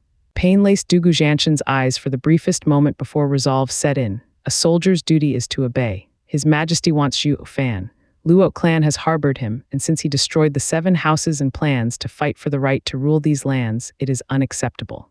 Yunhai may be my godson, but duty is above one's family. The 4 tigers of Tianyu's hearts sank, shaking their heads. Report. A soldier burst in and got on his knee. Marshal, Luo clan's scouts have discovered our fake encirclement. Ha ha ha, in war, truth hides behind smoke, as do lies blend in with the truth. I've let them see it on purpose so they will panic. What about Zhuo Fan? Dugu Jianshan's eyes lit up. The soldier stammered, Marshal, they've shown no reaction. They're still pillaging Caged Dragon City as if— What? Dugu Jianshan barked, as if we weren't even here. The soldier lowered his red face. Dugu Jianshan laughed harder. Good, very good, Zhuo Fan. You're truly ruthless. You saw my flag yet think I am beneath you, not worthy of your attention. Already consider yourself the lord of these lands, is that it? Pull up camp and advance on Caged Dragon City. I will see for myself what Zhuo Fan will do against my invincible army. Dugu Jianshan shouted orders. The 4 tigers of Tianyu sighed again. Another soldier burst into the tent, presenting a jade slip. Marshal, Imperial Capital's summon. His Majesty's edict. Startled, Dugu Jianshan yanked the jade and read it. What is it, Marshal? The 4 tigers of Tianyu asked. Dugu Jianshan's face darkened, then he took a deep breath. Bad news. Imperial Capital is in trouble. His Majesty needs our help. What? The 4 looked at each other in shock. How can this be? Didn't His Majesty send another edict just a while ago to destroy the traitors? Why this sudden cry for help? Dugu Lin found it unnatural, changing his mind after just a few days, and we are so far away. It only proves that the Imperial Capital is in such peril not even His Majesty can ignore it. Dugu Jianshan grew angry. The Jade says old Zhuge is on the move with 200,000 troops outside the city. We have no time to lose. We're withdrawing. Dugu Jianshan shouted orders. Dugu Lin had more to say, but the marshal's mind was made. And since they were brothers with Luo Yunhai, avoiding a bloodbath was for the best. In under an hour, the Dugu army was on the move, gone like the wind. Luo clan's scouts came back with the report. Steward Zhuo, your ineffable machinations got Dugu army to retreat. Grandmother gave him a thumbs up. Long Yifi and Zai Xiaofeng were elated too. Zhuo Fan could even bore down on the mind of the undefeated army god. He was awesome. Luo Yunhai frowned. Wait, this is not per Godfather's character. He acts with speed and force. Once the army is on the move, it won't withdraw for any reason. Just what could have happened? Long Yifi took it in stride. Maybe the marshal had a change of heart, going to His Majesty to plead your case. No, orders to a soldier are a sacred duty to perform. Godfather cares for Luo clan, but he would first capture us and present us to the palace before asking for leniency. He will never fall back like this. Luo Yunhai shook his head. Gu Santong mocked, Humph, who cares? It's all the same to me. Be it 1,000,000 or 3,000,000, it's just numbers this fist of mine will have to smash. The others had to force a nod. Everyone knew about Invincible Scamp's ridiculously strong arm that not even Dugu army could topple. Luo Yunhai shook his head. Senior Gu Santong, I know you're amazing, but Dugu army is no weakling. To deal with your brute force, Dugu army has many formations with that in mind. They will leave a division to keep you busy while finishing us off. Gu Santong snorted and rolled his eyes. Zhuo Fan finally spoke. This no longer concerns us. We'd best move Regent Estate's goods back to Wingay's city post haste, while we don't have Dugu Jianshan's army to worry about. Luo Yunhai asked, Big Brother Zhu, why do you say that? Dugu Jianshan is a master of war, yet also a lion caged by Tianyu. Zhuo Fan stood up and walked away. Eliminate the tool once it's done its job. This has been in practice since time immemorial. The emperor is on the move. Everyone frowned. Hadn't he been doing that until now? In the imperial palace, the emperor sat at his desk holding a jade slip. Zhuo Fan and Gu Santong became kin, and the latter even sided with him completely. Since when has this been going on? Oh, Zhuo Fan, you sure are playing close to the vest. Not even I saw it coming. Report. A guard rushed to his knees. Your Majesty, please evacuate. The rebel army is pushing hard and the city guards are on the brink of collapse. Your Majesty's safety is paramount. Please think of the world's safety and leave the imperial capital. Absurd, I am the ruler of this nation. How can I just leave the imperial capital? The emperor glared. Have you found out where Zhu Chengfeng is right now? Not yet, Your Majesty. The guard lowered his head in shame. The emperor said, Prime Minister Zhu sure is thorough. With all my divine dragons away from my side, he still fears I'll send someone after him and keeps hidden ever since the start of the rebellion. Ha ha ha, what can a coward possibly achieve? Ha ha ha, that crusty old man will only show himself when the rebellion is over. Imperial Father, Crown Prince and Fatty rushed into the study. Imperial Father, the city guards are down and even the 6th grade array has failed. Some bastard destroyed the core. The army outside is flooding the capital. Please, Father, evacuate, Crown Prince beseeched. The Fatty nodded, looking outside in panic. Shouts came from outside. The Imperial Guards were clashing with the rebels. The Imperial Guards suffered a crushing defeat at the Second Prince's rebellion just a while back and now were beset by another force before they could recoup. The Fatty looked more distressed by the second. Humph, that crusty old man had quite a few hidden pawns placed inside the city, waiting for the right moment to strike. The emperor strutted outside. I am the rightful emperor, blessed by heaven itself. Let's see how Tianyu's best mind, my loyal prime minister, kicks me off my chair. Imperial Father, Crown Prince and Fatty shouted. But knew no words would get to the staunch emperor. All they could do was follow him in silence. The fighting closed in as they exited. With wails and shouts of pain, men in black flooded the area. There was no sight of any Imperial Guard around, most likely drowning in their own blood somewhere. The rebels had the Imperial Palace surrounded in seconds, with discipline and efficiency seen only in veteran armies. Crown Prince and Fatty stood guard on the Emperor's sides as they glared at the enemy. The Emperor nodded in praise. Ha ha ha, just how many decades did the old-timer take to raise such an effective army? It's not far behind even the Dugu army. Prime Minister Zhu has shown great consideration for today. Ha ha ha, Your Majesty shows no fear even in the face of 1,000,000 soldiers, truly a man of valor. A man walked out from the ranks of the rebels. Zhu Chengfeng was followed by his yin-yang elders and the entire court, smiling like the victor. Crusty Zhu, you wretched thing, dare rebel? Crown Prince snapped. The emperor merely waved, child, easy. Zhu has been prime minister for decades, rendering great service to Tianyu. He did it for the people and for the future. He is a valuable official of Tianyu. A lord should not slander one such as he so easily either. Crown Prince choked on anger, forcing himself into a bow. Zhu Chengfeng snorted, Your Majesty, we've been working together for close to a century now. Yet you're still so fake. Now that I have the power, this is your final moment. Can't you be honest for once? Ha ha ha, why ask such a question, Prime Minister Zhu? I've always been pleased with your conduct over the years in dealing with matters of the court. I can say with complete confidence that if not for Prime Minister Zhu, there'd not be the glorious Tianyu Empire of today. The emperor laughed. If not for the swords in the background, everyone would think this was just a heart-to-heart talk between a lord and his minister. Zhu Chengfeng mocked, Oh, great and wise ruler, I have committed the heinous sin of rebelling, a righteous lord's shame. Shouldn't I be put to death? How could the treacherous me ever betray the compassionate and brilliant master? The officials around had no idea where the prime minister was going with this. One official flattered, he, the emperor is still blind to see his head is about to roll.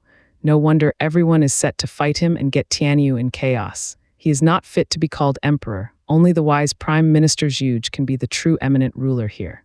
Don't you all agree? Hark, everyone echoed. Crown Prince and Fatty were outraged compared to the emperor's tranquility. Zhu Chengfeng turned to the speaker and said with disdain, Ministry of Appointments Sir Cao, I have said this before, your flattery is too obvious. You're better off not saying anything. And you're wrong about something. His Majesty is no fool, but a shrewd man. I should know, I've been fighting him my entire life. If he were to be a fool, won't that make me a moron? The whole court was stumped. What's with the Prime Minister? Why does this look like two old friends catching up? Fellas, could you perhaps be kind enough to mind us, part of the rebel army? This isn't a tea party, you know. At least snap at each other and tirade already. It's hard for us to get into our roles with you all being so cool with each other. Even rebels have their honor. Please don't ignore us. Zhu Chengfeng and the emperor never cared about some extras' feelings since all they could ever possibly do was stick to the side. They couldn't even employ the height of their careers right, i.e. rear smooching. A prime minister, sir, is his majesty. Wise, Cao was mortified, put on the spot by Zhu Chengfeng. Words came hard to him. Is that how a rebellion works nowadays, praising the emperor instead of cursing him? Zhu Chengfeng was particularly happy about his response, though. Yes, his majesty is wise, or more precisely, shrewd. The sole reason I had a hard time even eating all these years is all due to His Majesty. When will my endless list of crimes fall on my head? When will he corner me? Come tomorrow, I can finally find peace. Oh, then I would have to apologize, Prime Minister. I must have caused you quite the headache, ha ha ha. The emperor laughed. Zhu Chengfeng smiled in mockery. Your Majesty, are you stalling for help? Ha ha ha, well, let's not. You had yet to show all your hands in the second prince's rebellion, but did you actually think I wouldn't notice the 50,000 imperial guards you've trained in secret? It just so happens that I had our Quanrong Empire friends look after them. That army should be gone by now. Quanrong, ha ha ha, I should have known you were colluding with them for letting them come to my birthday. Once you were gone, the rebellion started and they've also gone missing from the garrison. Although, are you sure their 5,000 can deal with my 50,000 strong? The emperor quirked an eyebrow. Zhu Chengfeng grinned. 5,000, that's just the delegation. I am the prime minister, tasked with interaction among the empires. It was a year ago when I had Chuoba Taishan's elite men slip in as merchants, to say nothing of the minister of rights being on my side. You and that rough Dugu Jianshan were none the wiser. There are in fact 100,000 Quanrong in the empire. That was a good subterfuge, the emperor nodded. I seem to find my poor life at an untimely end. Only your Majesty is to blame for it, looking to quell the civil war of the houses. So much so that you left the court empty and opened the door for me, though I do feel for your Majesty's rush with your body close to the hereafter. That being said, your Majesty can't have a stalemate left for your heir. Paving a way for him is paramount if your Majesty doesn't want him to be overthrown. Prime Minister Zhuge knows me so well, cough, the emperor nodded. Zhu Chengfeng sighed, but the empty city tactic is a dangerous gamble. I almost believed it. Out of everyone in the world, only your Majesty can have me play your tune. Zhu Chengfeng had some sympathy showing, gone soon after as he faced Crown Prince. His Majesty will abdicate and the world will be in turmoil. It needs leadership to set it right. Are you willing to step up? What? All ministers looked dumbfounded. They all thought it'd be Prime Minister Zhuge going up there, but the old man gave it all up. What's the point of all this then? Crown Prince's eye twitched, his heart booming in his chest. Real or not, Zhu Chengfeng is after shaming the Yuan clan. Only the emperor nodded with a smile. Prime Minister Zhuge is thorough. Even if you win the throne, the people will hardly accept you, while also having Dugu Jianshan to face. It's better to place a pawn you can control. You'll have all the time in the world to take it later. Crown Prince paused. Better to be a puppet than no emperor at all. Zhu Chengfeng patronized. Your Majesty, you wound me. Granted, it makes perfect sense, but I never wanted the throne from the start. All this rebellion is a chance to talk with your Majesty. As for Dugu Jianshan, ha ha ha, I simply need to take your Majesty's jade seal and send word to Chuoba Taishan at the border to invade. With Dugu Jianshan stalled, how long will you last, I wonder? The emperor nodded. Excellent move, flawless even. But Prime Minister, you have to consider that the perfect plan is easiest to err. The emperor shouted, begin, capture the rebels. Princess Yangning was showing her valor storming here, with figures popping behind her and releasing eerie cries. 10 radiant stage experts and 100 shadow guards were rushing Zhu Chengfeng. Capturing Zhu Chengfeng would cut the rebellion short. Zhu Chengfeng only had a cold smile for their attempt. Your Majesty, you've already used this move in dealing with the second prince. He signaled his yin-yang elders. Black and white ripples passed, fusing and unleashing deadly power at the attackers. Boom, the shadow guards and the radiant stage experts were flung back and spat blood. They slammed the ground with ashen faces, weak and despondent. 10 radiant stage experts and 100 shadow guards fell in a single move. Yangning shuddered from fear. They're radiant stage experts, not divine dragons, but they can still hold their own, yet a look got them rooted. Who are these two? Yangning knew they were bad news, just not the full extent. One radiant stage guard got his feet under him and watched the elders appalled. Ethereal stage expert. To a radiant stage expert, soul attacks were hardly effective, not when this was their strong point. This made such attacks obsolete in radiant stage experts' fights. No matter how much tougher divine dragons were than these experts, their souls were not so much, but these two. The eyes of radiant stage experts filled with death while the rest were overwhelmed. Tianyu has never seen an ethereal stage expert, yet two just appeared next to Prime Minister Zhuge. That's why he's so confident, the ministers were praising again. How Prime Minister Zhuge was awesome, of immense talent to invite such men. Zhu Chengfeng shook his head. Ha ha ha, you're wrong. With ethereal stage experts around, I'd have acted ages ago. They're on the cusp at best. But their combined attack does make for an ethereal stage expert's attack. The radiant stage experts sighed still. We can still beat them. Zhu Chengfeng took in their looks and said, Your Majesty, if that's the extent of your abilities, I would have to advise you to give up. As minister and ruler, I do not wish to force this. Ha ha ha, Prime Minister, don't be so quick to laugh. My order wasn't for them but for... The emperor's eyes glinted and his face grew smug, pointing at Zhu Changfeng. Zhu Changfeng jerked just as he felt pain in his shoulders from the iron grips. Zhu Changfeng looked back to see his very own yin-yang elders holding him back. Zhu Changfeng's eyes went wide. Those ministers were panicking as well, scrambling backward. What just happened? Aren't they on the prime minister's side? Just why? Zhu Changfeng turned from the emperor to his elders. The elders sighed, "Forgive us, prime minister. We thank you for your care during all these years, but we are His Majesty's divine dragons. We're only following orders." What? Zhu Changfeng was dumbstruck. Everyone, be it the crown prince or Yangning, sported the same dumb look. There's actually 5 divine dragons, 2 of which no one had ever seen. Everyone stood there agape, forgetting that they were enemies and rebels. Zhu Changfeng finally resigned to reality. Then you are not yin-yang elders. I have looked into the roster of imperial family's experts, and there's no one by that name in there. Correct, they go by the name of Heaven and Earth Sages. The emperor stroked his beard. Heaven and Earth Sages, the 2 of the 3 strongest divine dragons 300 years ago. You're not dead, Zhu Changfeng gasped. I see it now, ha ha ha. The 2's eyes met and sorrow traced their faces. With your Majesty's boundless wisdom, you should have taken care of me by now. I can tell you have my 200,000 men surrounded, and there's the 100,000 Quanrong cavalry on their way, but they must have fallen in your trap. But for that, you need an army, and from what I know, only Dugu Zhanshan can do it. But he is out dealing with Regent Estate and Zhuo Fan.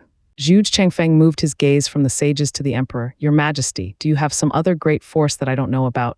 The emperor shook his head. Prime Minister Zhu, we've seen each other for years, and with your ambition, there's nothing you couldn't find out. It's not so easy for me to hide such a move from your piercing eyes. I am in total agreement as well. Zhu Changfeng smiled, and I am all the more astonished by how you got such a huge force. What did I miss? Crown Prince and Fatty looked at the emperor with rapt attention. His move was just too obscure for even the likes of Zhu Changfeng to see it coming. To top it off, ever since the second prince's rebellion, the emperor was having a hard time coping with Zhu Changfeng, yet not once did he pull out this ace. The ingenious and cunning put into it made him a rare mind on this earth, so much so that it sent a chill down his son's back. The emperor loved watching Zhu Changfeng squirm. Ha ha ha, you want to know that much? But I do believe ignorance is bliss in this case, sparing you the vexation. What could trouble a dying man? I only wish to part with a clear conscience. Zhu Changfeng spoke. The emperor paused. You are indeed my great minister, helping me all these decades, a pillar of the nation. I admire your calm. The emperor clapped. Men grabbed them. Ha ha ha, as your majesty commands. A familiar shout came from the clouds. Zhu Changfeng shuddered and his face fell. The Quanrong warriors rode in on their roaring spiritual beasts, surrounding the rebels. The ministers felt faint in front of their might. Wasn't Quanrong on our side? What's it doing pointing their pets at us? The Tauba siblings and imperial tutor came out of the circle. Everything went without a hitch per Sir's decree. Young Master Tauba, one goatee old man, cried at them. Zhu Changfeng gasped, having a self-deprecating smile. Minister of Rights, it's no use. They sold us out a long time ago. We are surrounded by their 100,000 and His Majesty's 50,000 guards. It's 300,000 to be exact, the emperor interjected. Prime Minister Zhu, you got 100,000 Quanrong cavalry sneaked in. Can't I do the same? Zhu Changfeng sighed. Young Master Tauba, would you help me understand something? What did His Majesty give you? Prime Minister, sir, to be honest, His Majesty promised us the land north of Suli River. Chuoba Liufeng explained. Zhu Changfeng pondered with a frown. It is a rich area in ore, a rare site, and a tenth of Tianyu. While I promised you half, is my word worth nothing? Ha ha ha, Prime Minister Zhu, sometimes cooperation isn't based on interests, rather ability. Chuoba Liufeng added. His Majesty knew all about our discussions. You were just dancing to his tune, so how could you succeed? And even if you did, that would still leave dealing with unifying the land before you could give us our rightful claim. Would the Empire's 3 guardian sects even listen to you? It means wasted men and effort over nothing. While with His Majesty, who knows all, sees all, the sects had no way to deny his word. Zhu Changfeng nodded. You've thought long and hard, I see. My slight, unfortunately. Humph, a true pity. Although Dugu Zhanshan, despite being crude, is loyal to a fault, he'd never agree to it unless over his dead body. Chuoba Liufeng snickered, glancing at the emperor. His eyes released bloodlust. Everything has its opposite. It would seem Marshal Dugu has gone too long in years and needs proper, final rest. Zhu Changfeng shuddered, pained with grief. Your Majesty, he is stubborn, but he's been loyal to you all these years. How can you? There's no one more loyal than Marshal Dugu, my right and left arms put together. My heart is in pain for going with this strategy, but he wields 70% of the Empire's authority, his army unequaled. A man with virtue sins the moment he stands out, ha ha ha. Chuckling, Zhu Chengfeng lamented, all our efforts to make Tianyu prosper all these decades are repaid with a sordid end. I accept my fate, but for that old man, like they say, great men's favors are uncertain. Zhu Chengfeng struck a lonely figure gazing at the sky. The emperor waved, take him to the 9 frigid prison. Make sure he's under constant watch. Understood. 2 guards led Zhu Chengfeng away, and the emperor turned his sharp eye to his mutinous seditionists. They shivered to the bone and faltered back. Someone mustered up meager courage to say, why, your majesty, it's all Zhu Chengfeng's fault. He twisted words, forcing us on this path. I beg your majesty to recall all of our contributions in the court and spare our miserable lives. We implore you, your majesty, we will be eternally grateful. Another shivered out a plea. The emperor mocked, in all of Tianyu, only the prime minister and marshal have truly strived for this nation. While you pack of filthy mongrels only look after your own ass, and now ask for mercy, execute them. Understood. Bowing, the guards stepped forth to drag those great, now weeping and wailing figures of court. As for the rebel army, they were panicking with their leaders gone, just like a headless chicken. The emperor spoke, you all are their tools, imposing a lesser blame. I, a believer in the good of man, shall give you a chance. Swear your fealty and I shall make you imperial guards, serving me for all your lives. Everyone fell to their knees at the emperor's boundless mercy. The grand rebellion had collapsed on the spot. The emperor nodded and Chuoba Liufeng smiled. Congratulations, your majesty, in quelling the rebellion. It is by the grace of my Quanrong friends that I've succeeded.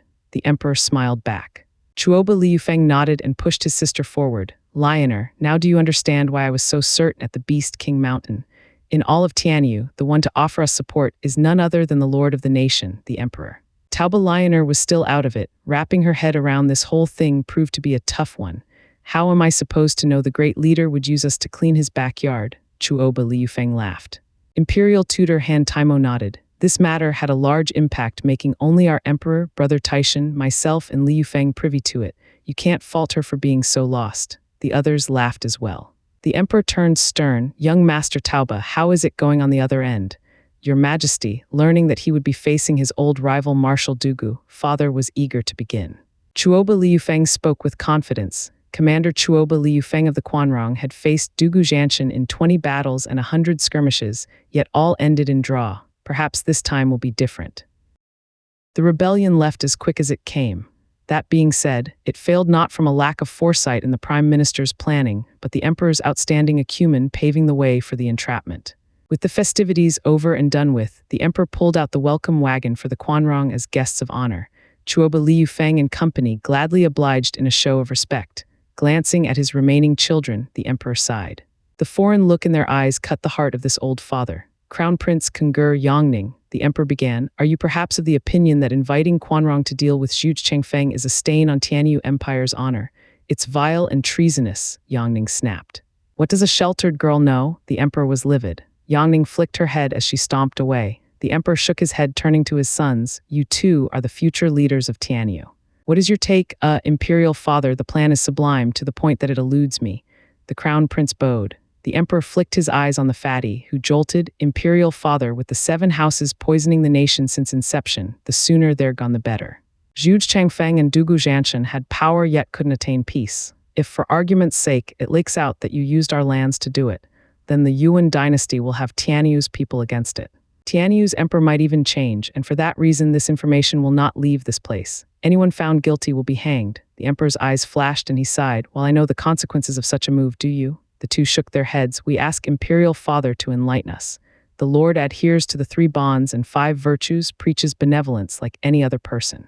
But there is one aspect in which a man and a lord differ. A man but strives for peace on earth, while a lord can't be shackled by it. Crown Prince Kengur, what's yours can only be yours in your own 2 hands. Anything short is pointless. This empire may go by Tianyu, you may be its emperor, but they're all empty words. We are grateful for your teachings. The sons bowed. The emperor nodded. 2 weeks later, in a serene valley, the birds and everything called out the song of nature. The silence was soon interrupted by a rumbling so great that it made all the birds frantic. Once it settled, a black column of men marched through the valley like a big snake. With each step, the earth trembled. With each step, the land moved. A power instilled by a march of 1,000,000 people. In the lead was an old man, strong and valiant, holding a cold blade at his side. Marshal, there are cliffs on both sides and are covered in trees, the worst position for us. There may be ambushes up ahead. We should send scouts, Dugu Lin advised. Dugu Zhanshan pondered. No one would dare ambush us in Tianyu, not even Zhu Chengfeng with his endless wisdom and his few troops. The imperial capital is in turmoil, and we don't know how long His Majesty can hold on. We have to charge, ambush, or not. Increase speed by a third. We must reach the imperial capital within the month. Understood. Dugulin relayed the orders, and the army was soon at the center of the valley. Huge booms rattled the sky, and odd flickers of light revealed lightning, connecting heaven and earth in its unbridled show of force. Searing flames fell onto the valley like dragons and pinned the army down, taking with them thousands of soldiers howling from the heat. Dugu Zhanshan cried, "It's a trap, we're being ambushed." Martial orders, whoosh. The 4 tigers of Tianyu were before the marshal in a bow. The soldiers remained calm even at the death of thousands of their comrades in arms. This is the valor of Dugu army, unflinching in death, unbreakable in battle. A cold pair of eyes stared at them from among the trees. Dugu Zhanshan, I may win this battle, but it brings me no honor. Nevertheless, I still wish to be the one to cut you down. Prepare for battle. This trick won't scare that old timer. Understood. The forest exploded with agreement. Looking at the flickering lightning, the scorching fire, Dugu Zhanshan roared, "Ha ha ha, that old Zhuge has even made a move against me now on my return. What I lack in subterfuge, I make up for on the field of battle." 4 tigers of Tianyu, snake formation, punched through. Dugu Zhanshan snorted. Understood. The tigers took a division each. A soldier was weak alone, but working together, the Yuan Qi blended into forming a cohesive unit, shielding the squad. No lightning or flame touched them. The tigers roared and the army split up into snakelings in all directions, easily bypassing the heat and thunder bolts. At safety, they regrouped with not so much as one loss. Dugu Zhanshan wielded his blade, looking around. "Don't think you can take me with such a trick. Come out if you dare." Roar. Beast howls shook the skies and quaked the earth. That's. Rumble with a shudder stronger than the army's previous marching. A horde of spiritual beasts came into sight. They were not ordinary spiritual beasts either, but carrying armored warriors. Dugu Zhanshan could tell that display from anywhere. "Quanrong's beast army, what are they doing here and so many on top of it?" Dugulin asked. He wasn't the only one curious. Dugu Zhanshan gnashed his teeth. That wretched Zhu Chengfeng sold his country. Letting this army run unchecked, it will slaughter the people and rain havoc on Tianyu. That rotten bastard has cast aside even the people for the world. Does he not care about heaven's wrath? Marshal, something stinks. Not even the prime minister would be so brazen as to let Quanrong into Tianyu in such an open fashion and undetected as well. There hasn't even been a word from the border. Dugu Feng frowned. Dugu Zhanshan's suspicions grew, but he had no time to unravel them.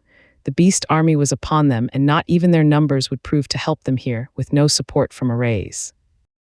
Tigers, echelon formation. As the beast army closed in, Dugu Zhanshan shouted orders. The 4 tigers of Tianyu bowed and split the million soldiers into 4 divisions and charged. The division formed cohesive units sharpened into daggers as they got ready to break the encirclement before the enemy had yet to reach them. The cold eyes in the woods laughed. "Dugu Zhanshan, you're as good as ever in using your men. Steel Arm Wolf and Ironback Wolf, go block them. Blood Shadow Wolf and Howling Wind Wolf, flank them. Slaughter Wolf, meet them head on." Understood, the trees echoed back. They heard shuffling for a while, leaving only the same cold eyes behind. Roar massive beasts were upon the 4 divisions with a stampede, sending gore and blood everywhere while trampling the rest. Close to 1,000 of such huge beasts rained havoc on the men. The divisions fused their Yuan Qi into an impenetrable shield, pushing back the spiritual beasts. This was Dugu army's renowned strength displayed to its true potential. Each soldier stood weak alone, but here they were a cog in this murder machine. Not even a team of radiant stage experts would mess with them. It made them so powerful that even Dugu Zhanshan, the only Regent Estate expert in the Dugu army, intimidated the likes of Regent Estate. Luo Yunhai postulated that even Gu Santong would find it hard to fight this army. It wasn't as simple as 1 + 1. The added force was more than the sum of its parts. This gave Dugu Zhanshan ultimate power in Tianyu, thanks to his 3 million men. "Second brother, the Quanrong doesn't look to have a real commander. We can break free," Dugu Feng shouted. Dugu Lin nodded but frowned. "Is that really the case? So many of Quanrong's beasts have invaded Tianyu, yet without a leader." Forgetting the fact that a Quanrong soldier never listened to a Tianyu general's orders, there was no way for a Tianyu general to command them simply because they were Quanrong. Not even the Dugu army, having fought with them for years and years, could claim that they knew about Quanrong's beast army tactics.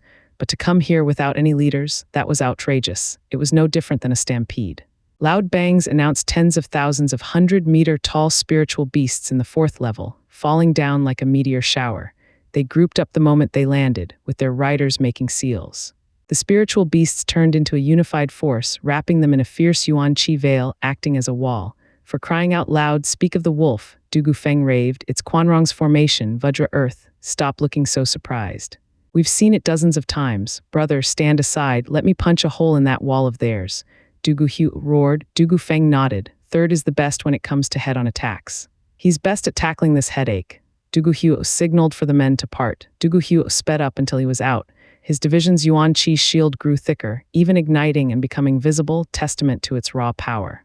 Take them down in one go, Dugu Hu shouted, his soldiers echoing his valor. It was then that a golden figure appeared between the two clashing forces, his Yuan Qi melding with the spiritual beast's Yuan Qi wall. Dugu Hu shouted, Ironback Wolf. In the flesh, Dugu Hu, you'll never get past me, the man laughed. Boom, red and golden waves clashed in a deadlock while the two foremost men were Dugu Hu and the sinister Ironback Wolf.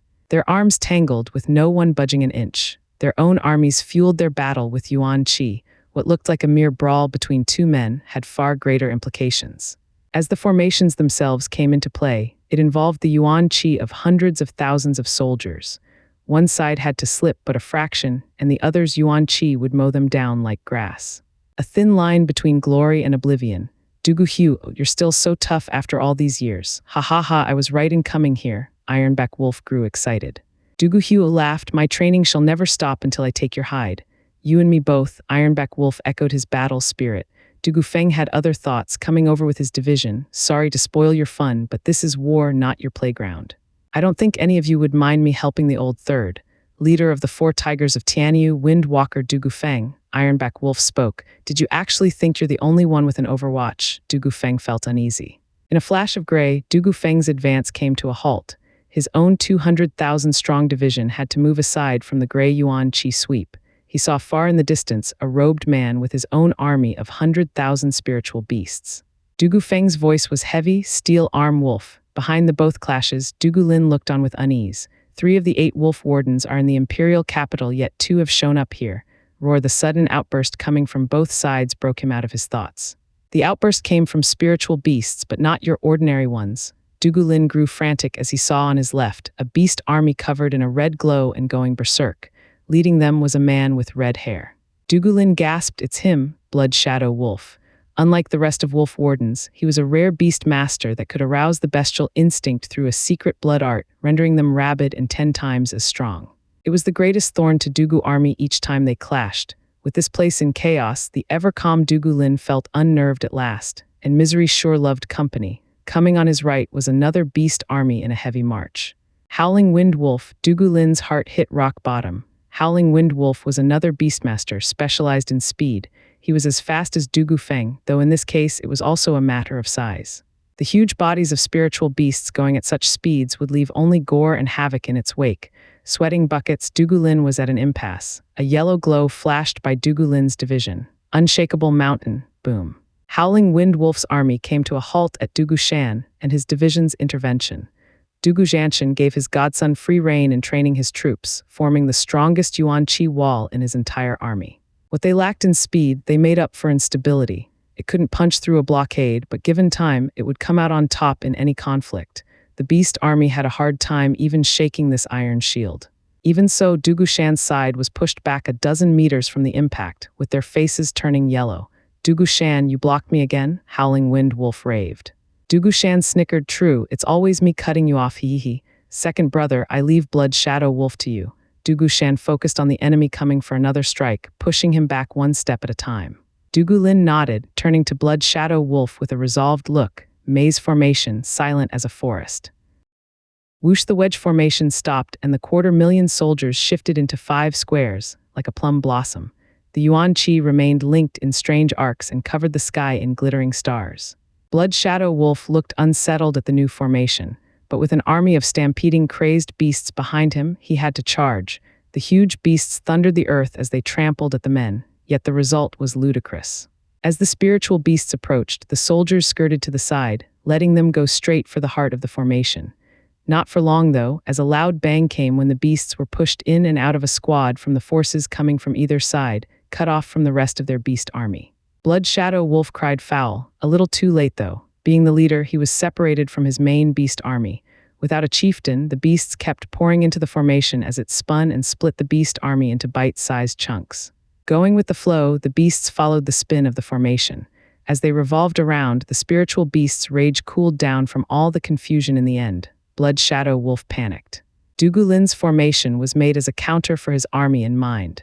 Dugulin bore a cold smile, directing his men to shift formation and not let them break out. It was only a matter of time before the spiritual beasts grew weary and collapsed, leaving Blood Shadow Wolf alone. The 4 tigers of Tianyu each found their opponents in different settings, at an advantage, pushed back, or in a stalemate. The eyes among the trees praised, "Dugu army has held out for 10 years for a reason, but you only resisted my beast army because of a raise. As rushed as you are to come to aid, you had no time to lay any." Ha ha ha! With a hiss, a white flash covered the battlefield. Dugu Hu's army was flung into the air from a brutal impact, collapsing the formation. The savage enemy's aura mowed down thousands of the fallen soldiers. Dugu Feng rushed to his aid. He switched formations and defended, shields in front, iron wall formation. Bang, with the shields ahead, the Yuan Qi made a thick barrier. The white flash bounced back, but Dugu Feng's men spat blood from the impact. A man holding a silver spear appeared. He was a youth in white armor leading a team of white-armored soldiers. It was a rarity among the Quanrong military. Experts in beast handling, their armies needed spiritual beasts to reach their peak power. Quanrong and spiritual beasts were forever tied together, him being the exception. Even without the spiritual beasts to help him, he held an undefeated record in the Quanrong army. Slaughter Wolf, leader of the 8 wolf wardens. Dugu Feng started sweating seeing the bloodlust washing over his men. Dugu Hu got back into formation, his little heart thumping inside from that scare. That was close, but he had gone through similar experiences before. Slaughter Wolf's army broke his formation in one strike. The unified Yuan Qi scattered and left them easy pickings. If he'd continued the charge, 100,000 men would fall easily. Dugu Hu was still standing thanks to Dugu Feng's timely help. Dugu Hu gave him a grateful look to which Dugu Feng nodded. But when they turned to Slaughter Wolf, they felt the pressure again. Just how strong is Slaughter Wolf's army to blast away Dugu Hu's? The 4 tigers of Tianyu never took defensive formations except around this enemy, but even that would only delay the inevitable. Dugulin glanced over tense. Without an array, they were on the losing side against the 8 wolf wardens, and since this was an ambush, it was even worse. Whoosh! A stalwart figure landed in the center of the battlefield. He stabbed his crescent blade into the ground and said, "Regroup into Dragon Soul formation." Everyone lit up at the arrival of their marshal. The 4 tigers gathered in the center. Dugu Feng and Dugu Hu retreated, while Ironback Wolf, Steel Arm Wolf, and Rabid Wolf simply watched. Dugu Shan fell back while Howling Wind Wolf remained in place. Dugulin withdrew and Blood Shadow Wolf rejoined his beast army and had them go berserk again. Yet all they did was observe the Dugu army tighten into an odd shape. The 4 tigers of Tianyu made up the 4 sides while Dugu Jianshan made up the center, unaffected by the surrounding enemy. "Younguns, do you really take us for nothing without arrays? Humph, Dugu army shall never fall. Come, I will personally show you my army's true skill." Dugu Jianshan laughed, his imposing figure sending shivers down the 5 Quanrong armies. "Don't mind if we do, old marshal." Cupping his hands, Slaughter Wolf and the other 4 nodded. The 5 armies charged. Howling Wind Wolf with his speed, Blood Shadow Wolf with his berserk beasts, Ironback Wolf with his staunch troops, and Steel Arm Wolf with his uncanny strength. Yet none of them could match the bloodthirst coming off of Slaughter Wolf's army, sending shivers into the bones of every Tianyu soldier. Before they acted, Dugu Jianshan ordered with a wave of his blade, Dragon Soul formation, coiling the world. Roar. A dragon flew out of dragon-slaying crescent blade while the army made a seal, fusing their Yuan Qi. The entire army's Yuan Qi turned physical from the quantity. The dragon swam in this sea like a fish in water, absorbing its power. A dragon was unequaled in its waters, growing dozens of meters in a blink, into a 1,000-meter behemoth winding among the soldiers and ensuring their safety. The 5 enemy teams were startled, but their charge was already underway. Bam! With 5 rumblings, the armies were flung back by the dragon, even Slaughter Wolves.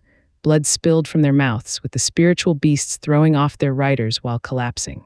Dugu Jianshan flicked his blade for the dragon to return. "How do you like Dugu army now?" The 4 wolves glared at the invincible marshal, unwilling and powerless. Dugu Jianshan shouted, "With Quanrong's 5 wolf wardens here, including Slaughter Wolf, that means Chuoba Taishan isn't far behind. Isn't it about time you show yourself? Ha ha ha, the only reason I'm in Tianyu is to see you, old marshal." A bearded figure stepped out of the tree line. A middle-aged grizzled scholar walking along with his men. The 5 wolves crawled to their feet and bowed. Commander. The commander-in-chief of the Quanrong, Zhuo Fan, had entered the scene. Dugu Zhanshan laughed on meeting his old enemy, Zhuo Fan. What is the commander-in-chief of the Quanrong doing so deep in Tianyu? Just what did Zhu Changfeng give you to get so many of your fine men to face me? It must have cost a pretty penny wasting so many supplies. Ha ha ha, you can't get under my skin, Dugu Zhanshan. I am here on the orders of my emperor not to settle any grudges, Zhuo Fan said, though I was quite eager to come, I might add. Being rivals for decades, I want to take that head of yours myself. Dugu Zhanshan snorted, big words. We've been fighting for decades, always ending in a draw. Yet you want to defeat me today? Why can't I? Zhuo Fan raised an eyebrow. All our battles had been waged using everything at our disposal. You had your arrays and formations while I had the beast army. But now there's no array here to help you and my beast army is hardly damaged. Your wings are clipped while I am stronger than ever. You've lost your edge while I've kept mine. The victory today may be without honor, but all's fair in love and war. Your defeat is justly deserved. Dugu Zhanshan glared, waved his crescent blade and pointed at his men. My men are strong and in good heart, welcoming death. They're better than your pets even without the arrays. Did you not see how I flung your 5 armies back? Oh really? Grinning, Zhuo Fan eyed him. Old Dugu, this trick might work on the 8 wolf wardens, but it won't fool these eyes of mine. Zhuo Fan pointed at Dugu army, mocking, any army, no matter how brave, will be weary marching for months now. It's basic knowledge, and to unleash that move of yours, your army is heaving. Dugu Zhanshan's brow twitched, but the 4 tigers of Tianyu's hearts jumped. Ha ha ha, I may lack in arrays, but I at least know arrays work with spirit stones, using the power of the world to operate.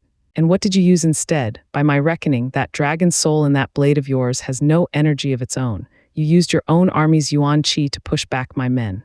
Snickering, Zhuo Fan shouted, it used up most of your men's reserves. You could use the same move a couple of more times and that's it, for you and your army. While my beast army will have to charge each time, it will hardly lose its strength. Dugu Zhanshan, face it, using that move is a sign that you're on the brink of defeat. You'd have never used it otherwise. The wolf wardens perked up. That's what it is, a trick to hide his exhaustion. Worst case scenario, we'll have a bitter victory. The wolves snickered and got ready to attack. The 4 tigers of Tianyu asked uneasily, Marshal. Dugu Zhanshan squinted. Remember the Lone Goose Gorge we passed 10 miles back? That choke point is the best place to hold them back. We'll use the dragon's soul to break away and rush for the gorge. That's where our odds of victory lie. But Godfather, Dugu Lin spoke anxiously, Marshal, have you forgotten the high priest's scrying? Lone Goose Gorge will be where your life ends. We can't go there. The wind scatters the lone goose's leaves. Once in, the Lord is nevermore. Dugu Zhanshan sighed. This was the high priest's advice. That I strived for the world and violated my lord's orders, paying with my life. Lone Goose Gorge is my grave. Going in, I'll only come back as dust. But what choice do we have?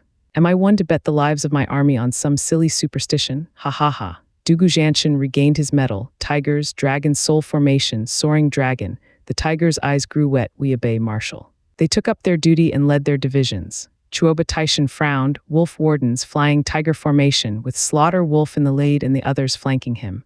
Understood, the wolves began their assault. The wind picked up in a violent storm as the wolves turned into a dagger under the might of hundreds of thousands of savage beasts, heading straight for Dugu army. The beasts howled, scaring the forest animals within 100 miles. Dugu Zhanshan held his crescent blade as he led in meeting the enemy. The tigers behind him followed close as the Dugu army took the shape of a dragon. The wolves sneered, it's just a longer snake, a straight line. Focused on neither attack nor defense. Marshal Dugu, are you looking down on us? Ignorant whelps, this is no snake formation, but a soaring dragon. Dugu Zhanshan thrusted his blade at the sky, and with a dragon's roar, the dragon's soul came out. Instead of sucking in the army's yuan, it fused with theirs. The snake formation changed into a veritable dragon taking to the skies, carrying millions of soldiers with it. Zhuo Fan cried out. That's no defensive tactic, but a charging one. But with the army on its last leg in defense, going on the offensive will make their yuan qi. Zhuo Fan surmised. Bam! The 5 wolves' army and Dugu army clashed. The banging and shouting came just as soon as the 5 wolves were blasted aside from the dragon's path. The men were flung aside in a trail of dark blood, while the spiritual beasts slammed the ground, with 10,000 of them never getting up and half of them in critical state. The 5 wolves shuddered at the might of Dugu army. Commander, what do we do? Slaughter Wolf wiped his bloody mouth as he waited eagerly. He never knew defeat in his life, finding an easy victory boring. Yet meeting Dugu army filled him with excitement, finding value in the victory that followed in beating such a tough opponent. Zhuo Fan smiled. Chase, let's see how long they'll last. Commander, that move had us on the ropes. What will chasing do against that? Howling Wind Wolf asked. Chuoba Taishan snorted. Is there a need to flee if it's that strong? His army is spent from using it. His men have no more left to give. It's the best chance to take them down. They all grew excited. After tending to their wounded, Chuoba Taishan took his wardens after the Dugu army. An hour later, the dragon touched down. The dragon's soul left behind pale figures gasping for air, with many others breathing their last. The 4 tigers of Tianyu looked ahead at the losses as they huffed. The dragon's soul formation is too taxing. Dugu Feng sighed. Dugu Zhanshan lamented as well. Tally the losses. Understood. The 4 tigers soon came back with a report. Marshal, we lost 300,000 of our brothers, losing a third before the battle has even started. It is the greatest loss this Dugu army has ever had. I have failed my men. Dugu army sighed. The tigers were morose. Dugu army had only known victory since it came to be. Marshal, Lone Goose Gorge is up ahead. Chuoba Taishan will catch up soon. We have to get ready. Dugu Lin proposed. Dugu Zhanshan nodded, leading his army. Upon finding the sign saying Lone Goose Gorge at the entrance and the chilly wind coming from it, a sorrow struck his heart. Is this where I meet my end? Sighing, Dugu Zhanshan entered, followed by his men, swallowed by the thick and endless fog. Boom, the rumbling earth announced a flood of spiritual beasts marching for the gorge. There was not even a stone around the entrance, only a sign saying Lone Goose Gorge. Stop, the leading general raised his hand. His wolves came to his side. Commander, what is it? Chuoba Taishan scrutinized the thick mist and the gorge. Old Dugu must be close on account of his exhausted men. This is the only place within 100 miles to hide his army. Howling Wind Wolf, pick seasoned men and scout the gorge, Chuoba Taishan ordered. Howling Wind Wolf bowed. At your command. He gathered a few thousand hardened soldiers into a division, each riding a violent spiritual beast as they marched in. He barely took a few steps past the entrance of the gorge, and he heard thunder above him and raging flames exploding into flaming snakes from the ground beneath him. His team was trapped. Howling Wind Wolf cried, "Array! Retreat, too little too late." A blue glow shot for him, blasting him and his formation everywhere, cutting away the only advantage they had. Howling Wind Wolf spat. Dugu Feng, he got you. Dugu Feng charged with his 100,000 troops. Their hardened gazes and the ferocious looks didn't look like any exhausted troops he ever saw. With his spiritual beast formation all over the place, there were hundreds of spiritual beasts breathing their last in a mournful and agonizing cry. It was lucky that these were spiritual beasts and not soldiers, or the damage would have been in the thousands. For God's sake, Dugu army never loses its mettle. Fighting now will only lead to defeat. I better retreat. Howling Wind Wolf gathered the rest of his beasts and used his art to speed away from the gorge. Dugu Feng, fight me if you dare. Save your taunts, it won't work. Dugu Feng snickered, watching him go. Howling Wind Wolf relaxed, having obtained an easy retreat. Just what he wanted, using reverse psychology to make Dugu Feng falter from chasing, or he'd be decimated along with his division with Dugu Feng's style. He thought Dugu Feng believed it to be bait and stayed put, when in fact it was all in Dugu Feng's plan to let him go.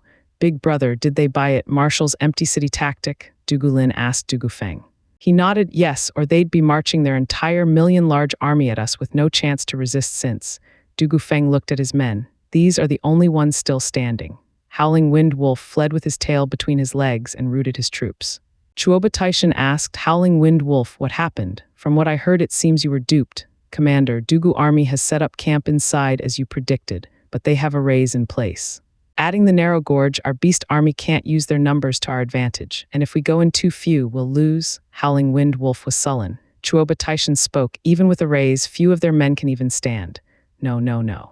They are filled with zest. Dugu Feng's division is at full power, stronger than ever, and with the array, he had me suffer a crushing defeat. Howling Wind Wolf sighed. Chuoba Taishan was skeptical. Slaughter Wolf, test them out. But at any sign of them holding strong yet, you are to come back at once. Understood. Slaughter Wolf bowed and led a few thousand of his eager and bloodthirsty men towards the gorge. Just like in Howling Wind Wolf's case, lightning and fire came from everywhere. But he grew excited instead, pushing forward with his heaven-drawn halberd. Not for long, though, as the blue light came for him just the same in the form of Dugu Feng's division. Dugu Feng even laughed. 8 Wolf Warden's leader, Slaughter Wolf. Taking him will be cutting Chuoba Taishan's arm. Humph, I'd like to see you try. Slaughter Wolf's men gathered their killing intent in their arm, while his halberd whistled through the air in a slash. Bam, the white and blue glows collided, canceling each other out, while Slaughter Wolf's slash sent Dugu Feng's men flying. His eager mockery was cut short as roaring shouts echoed throughout the gorge. The other tigers made their glorious appearance with their own mighty division. Their soldiers were the peak of power, bursting with energy. Dugu army still has fight left in them. Slaughter Wolf signaled for retreat. No matter how cocky, he knew his limits. Facing 4 tigers was bad enough. They also had a field advantage with an array in place. A battle now would be most discouraging and costly. Erring on the side of caution, Slaughter Wolf vanished from the mist and out of the gorge, just missing out on the 3 tigers' divisions fading out into nothing. The brothers reunited and Dugu Lin asked, "Big brother, how are you holding?" Taking a deep breath, Dugu Feng held his chest and nodded. "I can still take it, just that my chest is heavy." Slaughter Wolf is no joke. We're fortunate for Godfather's foresight that Cultivation will send scouts first. We hastily drew a firestorm array, a lightning array, and even an illusion array, or we wouldn't have scared them, ha ha ha. Dugu Lin chuckled, "Big brother, only your men are real. Ours are the bluff. We would have died if Slaughter Wolf didn't buy it." The 4 laughed it out. The clueless Slaughter Wolf bought it hook, line, and sinker as he reported, "Commander, they've set up an ambush." Dugu army hasn't lost many men either. From what I saw, 400,000 men at the minimum are still holding strong. With that many standing in formation will make attacking fruitless. Cultivation frowned. Was I wrong?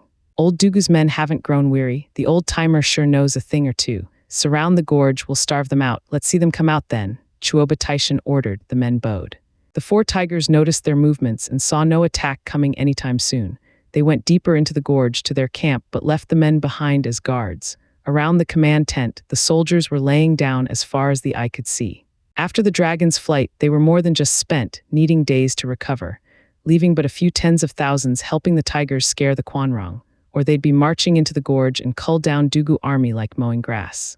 Although the danger had yet to pass, Marshal, Quanrong army has us surrounded to cut our supplies short. Orders, Marshal. In the tent, Dugu Feng bowed. Dugu Jianshan was crestfallen, left with no choice but to take it one step at a time. Dugu Lin proposed, "Should we call for help?" "Who exactly? The imperial capital is under siege, with His Majesty's situation unknown." Dugu Jianshan sighed. "Who knew the day would come when I would be trapped in my homeland?" "Zhuo Changfeng, you've got me good." The 4 tigers of Tianyu sighed. Dugu Lin spoke again. "Ask, Fifth." The other tigers lit up with hope. "Yeah, Fifth has been through a string of victories and has the 7 houses under him. Luo clan is short on staff, but with the ineffable Zhuo Fan, he'll break our siege." Dugu Feng clapped, shouting. The others nodded. Dugu Jianshan was the only one steamed. "Silence, call for help comes first and then the rest, but we can call on anyone but Fifth." "Why?" Dugu Feng crumbled. Dugu Jianshan sighed. "Ever since Zhuo Fan got the dragon's soul and entered His Majesty's sight, Fifth has been behind him all the way and our bond has been cut, each to his own fate. Moreover, we were just about to destroy the Luo clan, and now that we're on the ropes, we're supposed to ask them for help. Have we no dignity? But Marshal, Fifth won't care. He will always stick to his Marshal." Dugu Feng grumbled. Dugu Jianshan softened but steeled himself back, barking, "Listen up and listen good. Don't you send Fifth any jade or I'll use martial law on you." "Marshal," they all shouted. Dugu Jianshan wouldn't have it. He might do it out of respect for our past, but it was I who broke it off. I am not Dugu Jianshan if I stoop to such a low act as using him to save me from this entrapment. You dare notify him and you'll be shaming my righteous name, throwing all I've lived for into the mud. I will have no face to live." The 4 tigers of Tianyu's hearts sank, shaking their heads. For him to say that, they knew there was no talking to him. Dugu Jianshan watched their bent backs as they left, filled with sorrow. "Big brother, second brother, how are we going to get out alive without Fifth's help?" The 4 went to a corner where Dugu Hua whispered. Dugu Lin's eyes sharpened. "I'm sending the jade. Didn't you hear what Godfather said? His integrity is at stake here. Fifth might come, he might save us, but Godfather." Dugu Feng worried. Dugu Lin said, "Brothers, don't you find all of this strange?" "Strange?" the others asked. "His Majesty sent us after Regent Estate and Luo clan. In our travel there had been quiet, but then came his edict to return on the eve of battle. Isn't it obvious that if the imperial capital is under siege, then His Majesty would call for help?" Dugu Feng asked. "That's not the issue, but we all know His Majesty. Would the mind who incited the war between Luo clan and Regent Estate have no fallback? For argument's sake, let's say he doesn't, but anyone knows closer help is faster. Why the rash edict, making both sides unable to achieve anything?" Dugu Lin analyzed at the nods of the others. "Not to mention, our ambush and current situation shows signs of someone's design." Dugu Lin sighed. "Dugu army is a seasoned and efficient war machine. We're in this mess trapped because His Majesty called us back in haste. Does that mean the edict is fake? Zhuo Changfeng led us to a trap," Dugu Feng started, "which means the imperial capital fell and His Majesty's seal is in Zhuo Changfeng's hands." Breathing out, Dugu Lin shook his head. "I am not clear on this." "But someone is." "Who?" "Luo clan steward Zhuo Fan." Dugulin was firm. Have you forgotten? Zhuo Fan found out about us but still went about his business like usual. We took it for his usual cocky self, but in hindsight it points out what a know-all he is, that our fight was never meant to happen. What? Dugu Feng cried. You mean Zhuo Fan is in on Zhu Chengfeng selling his country? Won't calling out to Fifth end up being pointless then? But for Zhuo Fan to end up controlling everything. The others turned heavy. Dugulin shook his head. Perhaps not. When Fifth was with us, not just once did he praise his steward's desire to set Luo clan at the top of the food chain. Harsh, but he never demeaned his masters. He even respects them to the end. No, I believe Luo clan had no part in Dugu army's ambush. Even if they had something to do with it, with Fifth around, we'd have a way out and then get to ask Zhuo Fan for an explanation. They all nodded, seeing wisdom in it. But Godfather, Dugu Huo hesitated. Dugulin smiled. Godfather's integrity is important, but I, crouching forest tiger Dugulin, is scared of death and shall plead Fifth for help. I will bear full responsibility. How can you shoulder it alone? I'm a scaredy cat myself. Dugu Feng chuckled. Dugu Shan and Dugu Huo shrugged. We 4 brothers live and die together in the pursuit of our ambition. Since you want to live, so do we. The 4 burst out laughing. Dugulin, in the 4's name, sent a jade out of the gorge. The flash of green vanished among the clouds, carrying the hopes of all the Dugu army. Unaware to them, Dugu Zhanshan had been onto them from the start, standing a ways away. Dugu Zhanshan sighed. Foolish children, you have a long way ahead of you. It's best if I take this vilification on myself. He then vanished among the mist. In a hidden room in Windgae's city, Li Jingshan laid on a bed, frail and weakened. Zhuo Fan and Yan Song were watching over him. Yan Song shook his head after a summary checkup. Elder Li is truly herd-headed. He staked his meridians on showing off his tough side. But was it worth dying for? Ha ha ha, you don't get a martial fanatic's mind. Zhuo Fan chuckled. Haven't you been gushing blood in the 100-pill meeting over our bet just to beat me? You're no less stubborn than he is. Yan Song nodded. Steward Zhuo has a point. Different strokes for different folks. Elder Li is a martial fanatic and I'm a pill fanatic, both willing to stake our all for self-interest. We're on the same path. He, I just love you guys' character, dedicated and worthy to groom. Zhuo Fan snickered, showing his admiration. Back then, I escaped a disaster, and now I'm a 9th-grade alchemist thanks to Steward Zhuo's care. But Elder Li has broken meridians, a cripple. How will his future be? He might even commit suicide when he hears that he can't train. Yan Song sighed. The only way to recover is through Bodhi root, but that thing has been refined. Just what? Oh no. Zhuo Fan chuckled. Bodhi root is wordly essence, offering endless vitality, but even that can't mend meridians. Bodhi root would only recover Elder Li's body, leaving him with crippled meridians. He is stuck in this place forever at the peak radiant stage. It will be a crushing blow for this martial fanatic. It'd be good enough if he could at least recover. Yan Song shook his head. Ha, Elder Yan, if it's about giving his strength back, I'll just make him a war puppet, with bones as tough as steel and uncanny might. Since I'll help him, I won't stop at just saving him, but will make sure to take him to new heights. Yan Song smiled. Steward Zhuo has a way, of course. Raising an eyebrow, Zhuo Fan said, or I'd have stepped in and stopped his fight. As I had the means to save him, I let him go all out. Zhuo Fan's hand held a vial. Here is the 12th grade ingredient 100 leaves heaven flowers nectar, and the 10th grade ingredient heavenly dew. An ingredient to make a 10th grade pill, heaven-reaching pill. It mends bones, it mends veins. Even meridians will be as good as new from total destruction, and all will be much stronger in the process. The best pill for any cultivator, 10th grade. Yan Song gulped, a fire like never before burning in his eyes. It was plain to see what he wanted. Zhuo Fan smiled, handing over the vial. Elder Yan, are you curious to try your hand? Challenge yourself by making a 10th grade pill. Steward Zhuo, you're letting me do it. Licking his lips, Yan Song was worried. What if I fail? It will be a waste of such a rare gem. There's plenty more where that came from. Zhuo Fan laughed with a casual wave. He gave him a paper. Here's the formula. Achieve success and you will not only save Elder Li, but bring Luo clan to a whole new level. Yan Song had a silly smile, taking the items. With a tyrant like Steward Zhuo at my back, it is everything an alchemist ever dreamed of. I will give my all in refining it. I won't let you down. Yan Song hardened his will. Zhuo Fan plotted for the last battle while filling his free time with a casual refining of war puppets over the next 7 days. Zhuo Fan wanted to check on Yan Song's progress when the alchemist came over laughing. Steward Zhuo, I did it. Zhuo Fan was taken aback. It hasn't been long since Yan Song became a 9th grade alchemist, yet made a 10th grade pill so easily. He figured giving the first vial of heavenly dew was to help his progress, yet the result. Zhuo Fan held more praise for the old man. Vicious pill king in name and skill. A shame he met the demonic emperor so late, or he'd be way above a ninth-grade alchemist. Yan Song cackled in glee and showed a vial. Steward Zhu, what do you think of my 10th grade pill, though I had to use the whole dew to make it? That's not bad at all. Zhu Fan smiled and opened it. As the thick pill fragrance hit him, his blood sped up. Top 10th grade, and on the old coot's first time too, astonishing. Zhu Fan gulped the pill and sat cross-legged. 6 hours whistled by, and Zhu Fan's aura exploded into the 5th layer of profound heaven stage. Then 6th, Zhu Fan felt his newfound power surging through his newly widened meridians. Ha ha ha, Elder Yan, that's a fine heaven-reaching pill you've made there. You're a true genius of alchemy. Yan Song flushed, giggling. Here, do your best in refining and saving Elder Lei. Zhu Fan gave him 10 more vials of heavenly dew. Yan Song was overjoyed. Ha ha ha, with a money bag like Sir behind us, it's our greatest blessing. Elder Yan, not to brag, but I have top ingredients to spare. I have no qualms squandering on such a dedicated alchemist.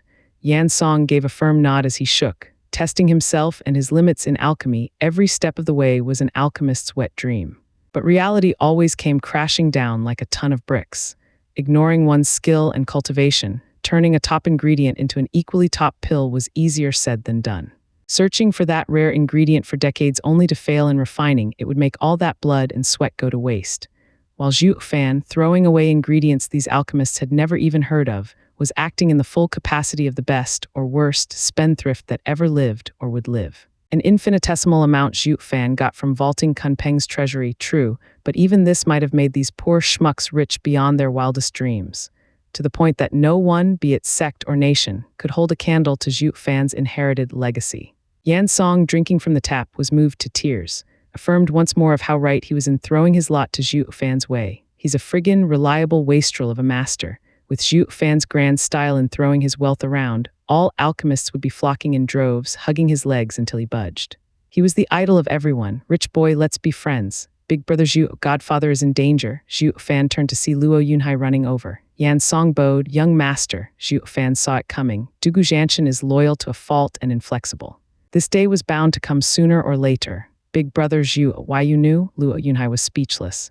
Zhu Fan nodded with a sagely look. Why else did you think I fought Regent Estate when I did? Even as Dugu army had us surrounded, I ignored it. You take me for that much of a stuck-up? Ha ha ha, it's because I knew there was someone out there wanting Dugu Zhanshan's death more than us. Quanrong, the jade shook in Luo Yunhai's hand. Zhu Fan glanced over. I see the old coot has the Quanrong surrounding him to cry for help. That makes perfect sense. Big brother Zhu, we must help Godfather. The Quanrong will have him starve to death. We must move now. Zhu Fan had only a twisted smile to his urgency. Must, and why should I? They were after us just a little while ago, yet now we're supposed to save them. Luo Yunhai choked. Yan Song laughed. Young master, it was Dugu Zhanshan who broke his ties with you to become enemies. Now that he's in peril, asking the national traitors he was out to root out is the cruelest irony of all. Ha ha ha. Luo Yunhai bit his lip, sighing. No matter what he does to me, he's still my godfather. He only came for me due to imperial edict. Godfather is loyal to the core and will never go against his lord's will. I'm a firm belief that he was torn, having to set his soldiers on us. So, Zhu Fan blurted, I'd respect him more if he went on a crusade against us. Being in inner turmoil yet still going to war makes him a loser god. What a funny title. Anyone would fail when going into war half-assed. His fate was sealed the minute he pledged loyalty to that lord of his. There's no bigger loser out there. He who knows nothing about right or wrong, does not follow his heart, and yet preaches undying loyalty to his king is the biggest fool and deserves nothing but death. Steward Zhu makes sense. Yan Song clapped. Young master, the old man broke all ties with you and was about to kill his godson because of some edict.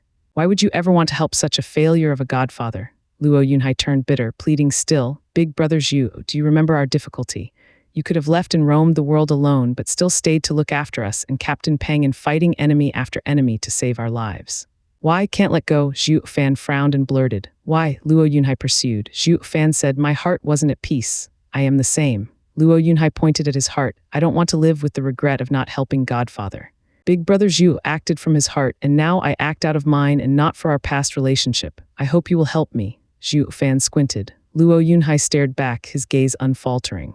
Zhu Fan said, Elder Yan, call young Sanzi. We three will go to Lone Goose Gorge. Luo Yunhai brightened. Yan Song started. Steward Zhu, you're really going to save him. What if he fights us because of the Emperor again? Inconsequential. I am not saving the old bag of bones, but listening to my clan head's order. As his steward, I must do everything to help him. Zhu Fan was filled with zest.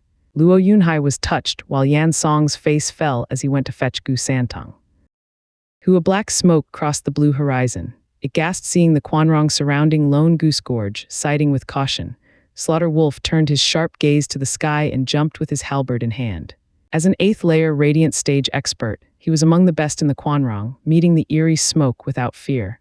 The halberd cut through the clouds like a snake. The humming it released gave off the illusion that it thirsted to pierce the sky in its assault on the black energy. But from that smoke came a black chain, bringing with it the full might of the world as it smashed down. Bam! Ear-piercing clang resounded from the stalemate. Slaughter Wolf felt a strong power numbing his hand. The iron chain shook and sent him back. He slammed into the ground and had to falter 20 steps before coming to a complete stop. Looking up, the smoke had already entered the valley. Slaughter Wolf, what was that just now? Chuoba Taishan came with his other wolves to see that flicker of black. Slaughter Wolf wiped his brow. Commander, I do not know what that thing is, but it is a terrible expert. From a single clash, I know I can't match it. What? Chuoba Taishan turned pensive, inconsequential. He may be some worldly expert, but no one can take my whole army on. He alone can't save old Dugu. Tighten the siege on Lone Goose Gorge. No one gets out. Understood, the soldiers bowed. Meanwhile, the shadow was surrounded by the 4 tigers of Tianyu and their divisions. With close to a month of respite, the Dugu army was back in action. But losses still came, as 100,000 soldiers died from exhaustion, leaving around 600,000 still standing. This force had the gorge to back them and was confident in pushing back the Quanrong. Dugu Jianshan's empty city tactic had won the break they most desperately needed. Show yourself, Dugu Feng shouted. SSS the black smoke drifted off to reveal a man in black robe bearing a hoarse voice. Easy, it's only me. His Majesty heard that Dugu army is pinned in Lone Goose Gorge and sent me to help. Where is Marshal Dugu? The man revealed a golden badge. Captain of the Shadow Guards, Shadow King? Dugu Feng frowned and signaled the troops to back off. Shadow King's coming ought to have been good news that their rescue was nigh. But it only worked to arouse more suspicion at this critical time. By Dugu Lin's analysis, the imperial capital had to be in the prime minister's hand, that he sent the Dugu army a fake edict. Yet His Majesty's trusted man, Shadow King, had come with the emperor's order. It clashed with their earlier assessment. Shadow King noticed the discrepancy from how the 4 tigers stood there. Did you not hear me? I have with me His Majesty's secret edict and have come to lift the siege off of you. Now where's Dugu Jianshan? Godfather is in the command tent. Follow us. Dugu Lin relented on his suspicions so as not to offend an important official of the emperor. He bowed as he walked with his brothers. Shadow King followed close with a cold glint in his eyes. At the tent, Dugu Lin reported Shadow King's arrival and Dugu Jianshan welcomed him, overjoyed. Sir Shadow King, welcome, welcome. Even as fellow pillars, we've never gotten a chance to meet. Today I am honored, ha ha ha. Dugu Jianshan cupped his hands. Shadow King smiled. Old Marshal is kind. I've heard so much about your valor for so long.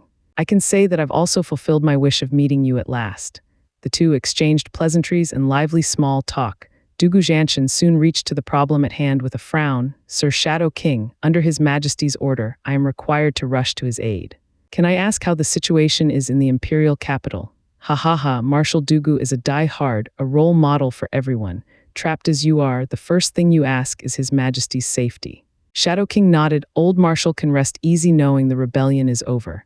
I captured that rat, Zhuo Changfeng, with my shadow guards. The assault on the imperial capital has been lifted. That is why His Majesty sent me to Marshal's aid. Dugu Jianshan smiled relieved. Wonderful. Long live the Emperor. Long live Tianyu. Sir Shadow King, Quanrong's million-strong army has crossed the border and has my army pinned down. What is His Majesty's solution? Dugu Jianshan added. He cares more about his army than the imperial capital. Shadow King grinned. His Majesty has everything in place. As this is a secret operation, I can only inform the Marshal. No one else is supposed to find out in order to avoid leaks. The 4 tigers jerked. What kind of edict is this that even we can't hear it? Dugu Jianshan dismissed them. We obey His Majesty's order. Wait outside. I'll signal you when to come in. Yes, Marshal. The 4 bowed and left. Shadow King's grin turned into a smirk. Old Marshal, lend me your ears. I shall present you with the edict now. Dugu Jianshan leaned over. Shadow King's face turned malevolent and slammed Dugu Jianshan's chest with his ghastly claw. Bam! Among the loud sounds, there were even snapping sounds from bones breaking. Dugu Jianshan spurted blood and could barely stand straight. He glared. Why you're with that rat, Zhuo Changfeng, as well. Ha ha ha, Dugu Jianshan, you're good at war, so why be so confused with politics? Shadow King snickered. For the record, it's not Zhuo Changfeng who is after your life. He sits quite uncomfortably in the prison, never to see the light of day again. The one who's after you and your army is His Majesty. Dugu Jianshan was floored. It can't be. I've been nothing but loyal. How can His Majesty? Just as His Majesty said, there's no one more devoted to his country and lord than Marshal Dugu Jianshan. It tore His Majesty up doing this, but peace in Tianyu demands sacrifice. Your sacrifice? Shadow King mocked. Oh, His Majesty did ask me to tell you this. You've toiled all your life for the good of Tianyu, and it is now time for you to take rest. Dugu Jianshan never once thought to believe these words. He spoke with blood gushing. No, never, His Majesty would never do this to me. Marshal, his tigers rushed in and roared at the sight. Shadow King, you've hurt our marshal and now you're going to pay. Dugu Feng exploded with Yuan Qi. Shadow King patronized 4 pre-radiant stage cubs. Without the army behind you, you're nothing. But since you're so eager to die, I can only oblige while sparing His Majesty a future headache. Shadow King shot his black chain towards them. The tigers entered a formation, blending their Yuan Qi and multiplying their power. A darn shame there was no army behind them to complete it. Bam, the 4 trailed blood on their way to the ground, spent. Shadow King snickered. Not bad at all. Your formation managed to repel that. All the more reason your lives must end. Whoosh, another chain went for Dugu Feng's chest. The other 3 struggled but couldn't even move. Dugu Jianshan struggled to his feet, only to collapse again. Watching his dear godson about to leave this world filled this great marshal with unspeakable hatred and rancor mixed with regret. How convenient that 3 men popped up in front of Dugu Feng in the nick of time to block the insidious black chain. PFF, that was the sound made by a tiny hand casually grasping the black chain. Shadow King's heart almost burst out of his chest with fright. Zhuo Fan, Gu Santong, what are you doing here? Not to forget Luo Yunhai, the weakest. But compared to Shadow King, everyone was weaker, with the exception being Zhuo Fan and Gu Santong. Marshal brothers, Luo Yunhai gnashed his teeth at the cruel sight, his nails digging into his palms. Gu Santong took a look and got the gist of it. He said, Dad, we're late. No, perfect timing actually. Zhuo Fan smiled inside while nodding in sympathy for the rest. Shadow King, you and Dugu Jianshan are the most loyal people I know. Why stoop so low? Zhuo Fan criticized Shadow King, while also including the hurt Dugu Jianshan into his scolding, in passing. Shadow King smiled. Since you know about me, then you must also know that being on someone's payroll means doing the work for them. I'm only following orders, but since you 2 are here, I shall take my untimely leave. Shadow King flew away in a cloud of smoke. Luo Yunhai cried, Big brother Zhuo, stop him. Easy, Zhuo Fan snorted. He stuck out his 2 fingers as they released astonishing spatial energy right towards Shadow King. Profound ranked martial art, finger of death. Roar, the dragon roar shook the gorge. Having yet to tame his newfound 9 dragon souls, Zhuo Fan still had the azure flame to cower them into short-term submission and do his bidding. Like boosting the finger of death, for instance, a soul martial art to unseen levels, Shadow King felt the threat to his life before he was even hit. He flipped around and wrapped himself in the black robe for cover. Bam. Finger of Death's soul power struck the robe and slammed it into the ground. Zhuo Fan checked it over only to find it empty. Shadow King was gone. For God's sake, he still ran away, Zhuo Fan sighed, so he knows red herring too. And here I was thinking he'd use the robe to defend when in fact it was a cover to flee from our sight. Can a spirit puppet turn invisible? Gu Santong asked. Zhuo Fan nodded. Of course, how else do you think the Shadow Guards kept tabs on every power in the imperial capital? Though they can cheat our eyes, the same doesn't apply to their scent, albeit thinner thanks to the art. But an expert will point them out any time. Since Shadow King got us distracted, he used this chance to get away. Gu Santong snickered. Hee. Next time I'll just use my nose to flush him out. Let's see him run then. Marshal. A cry of sorrow came from the tent, getting the 2's attention. They found Luo Yunhai hugging Dugu Jianshan and crying his eyes out. The 4 tigers crawled their wounded bodies over, as crestfallen as Luo Yunhai. Luo Yunhai turned with hope. Big brother Zhuo, please check Marshal's state. I gave him a pill, but it didn't do anything. Let me. Zhuo Fan poured Yuan Qi into his body and shook his head. 7th grade demonic treasure, soul-rotting needle. There's no hope at all. 7th G grade, Luo Yunhai was startled. Zhuo Fan said, soul-rotting needle is a demonic treasure targeting souls. It fuses with the target's soul and eats it away to the point that nothing can separate it. Shadow King must have used it in that attack. Not even demonic cultivators would use such a ruthless move, except for bitter enemies and arch-nemesis. This demonic treasure is hard to come by, but it only shows how desperate the Emperor is in getting rid of Marshal. Everyone shuddered, overwhelmed with grief watching Dugu Jianshan's ashen face.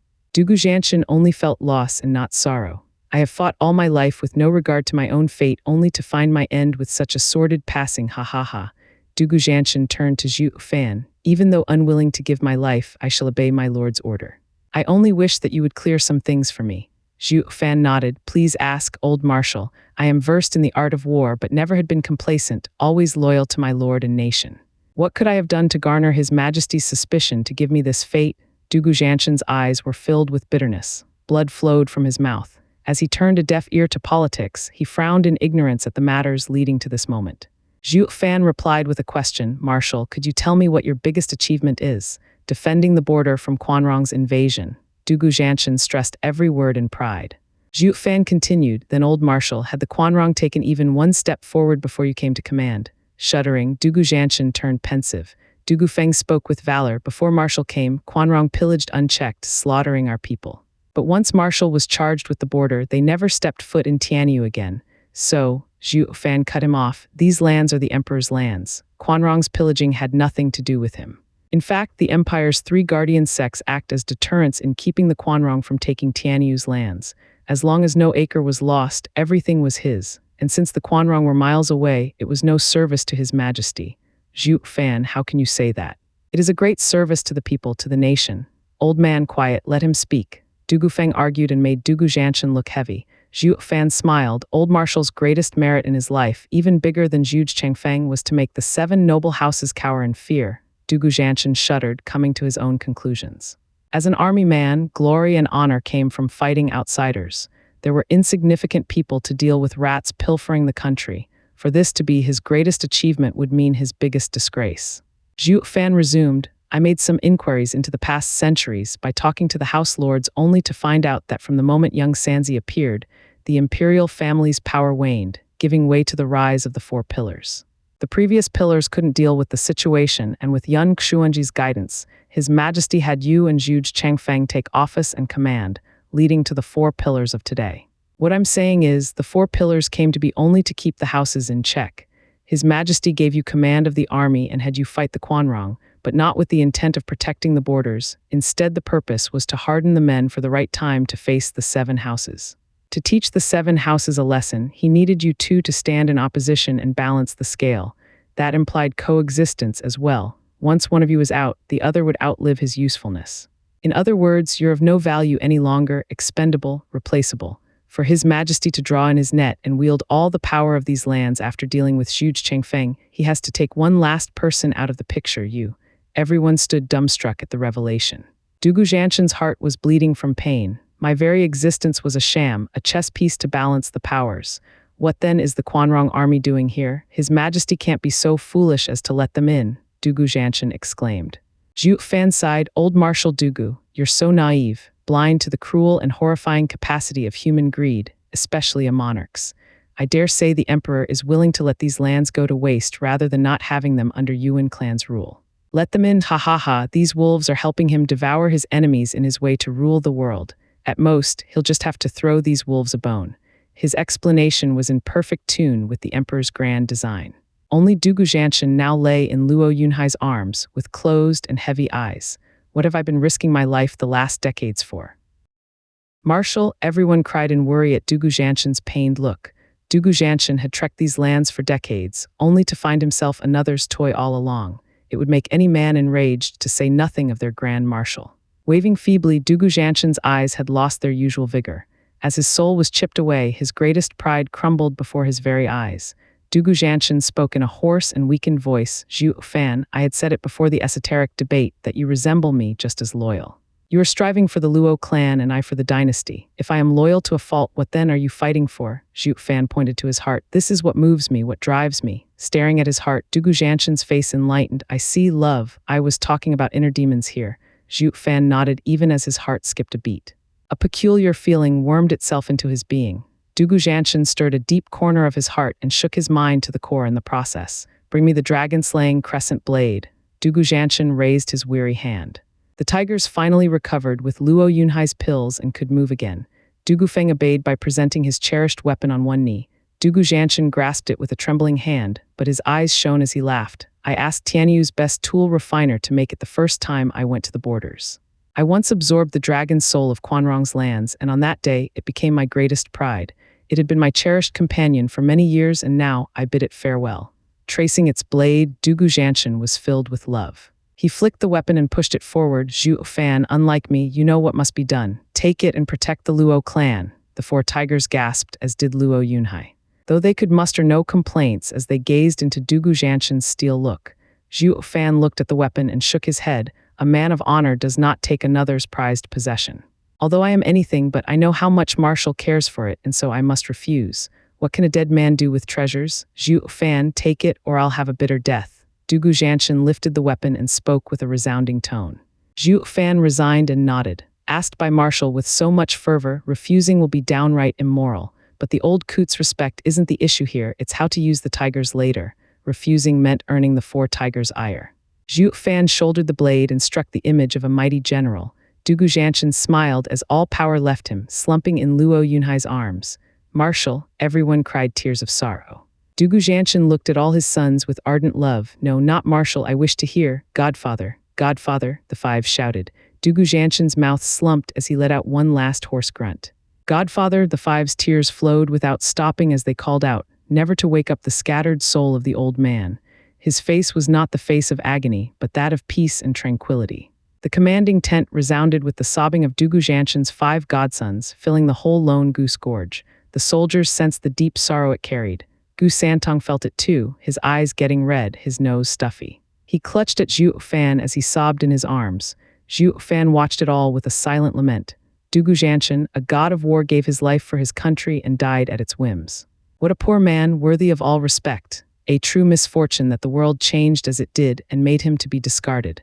The mourning went on for 4 hours, and the five carried Dugu Jianshan's body before the gathered army. The military order said not to leave one's post, but the chaos here left them uneasy. They came to find the old marshal pale and carried out. Their eyes grew heavy and moist, but no tears fell.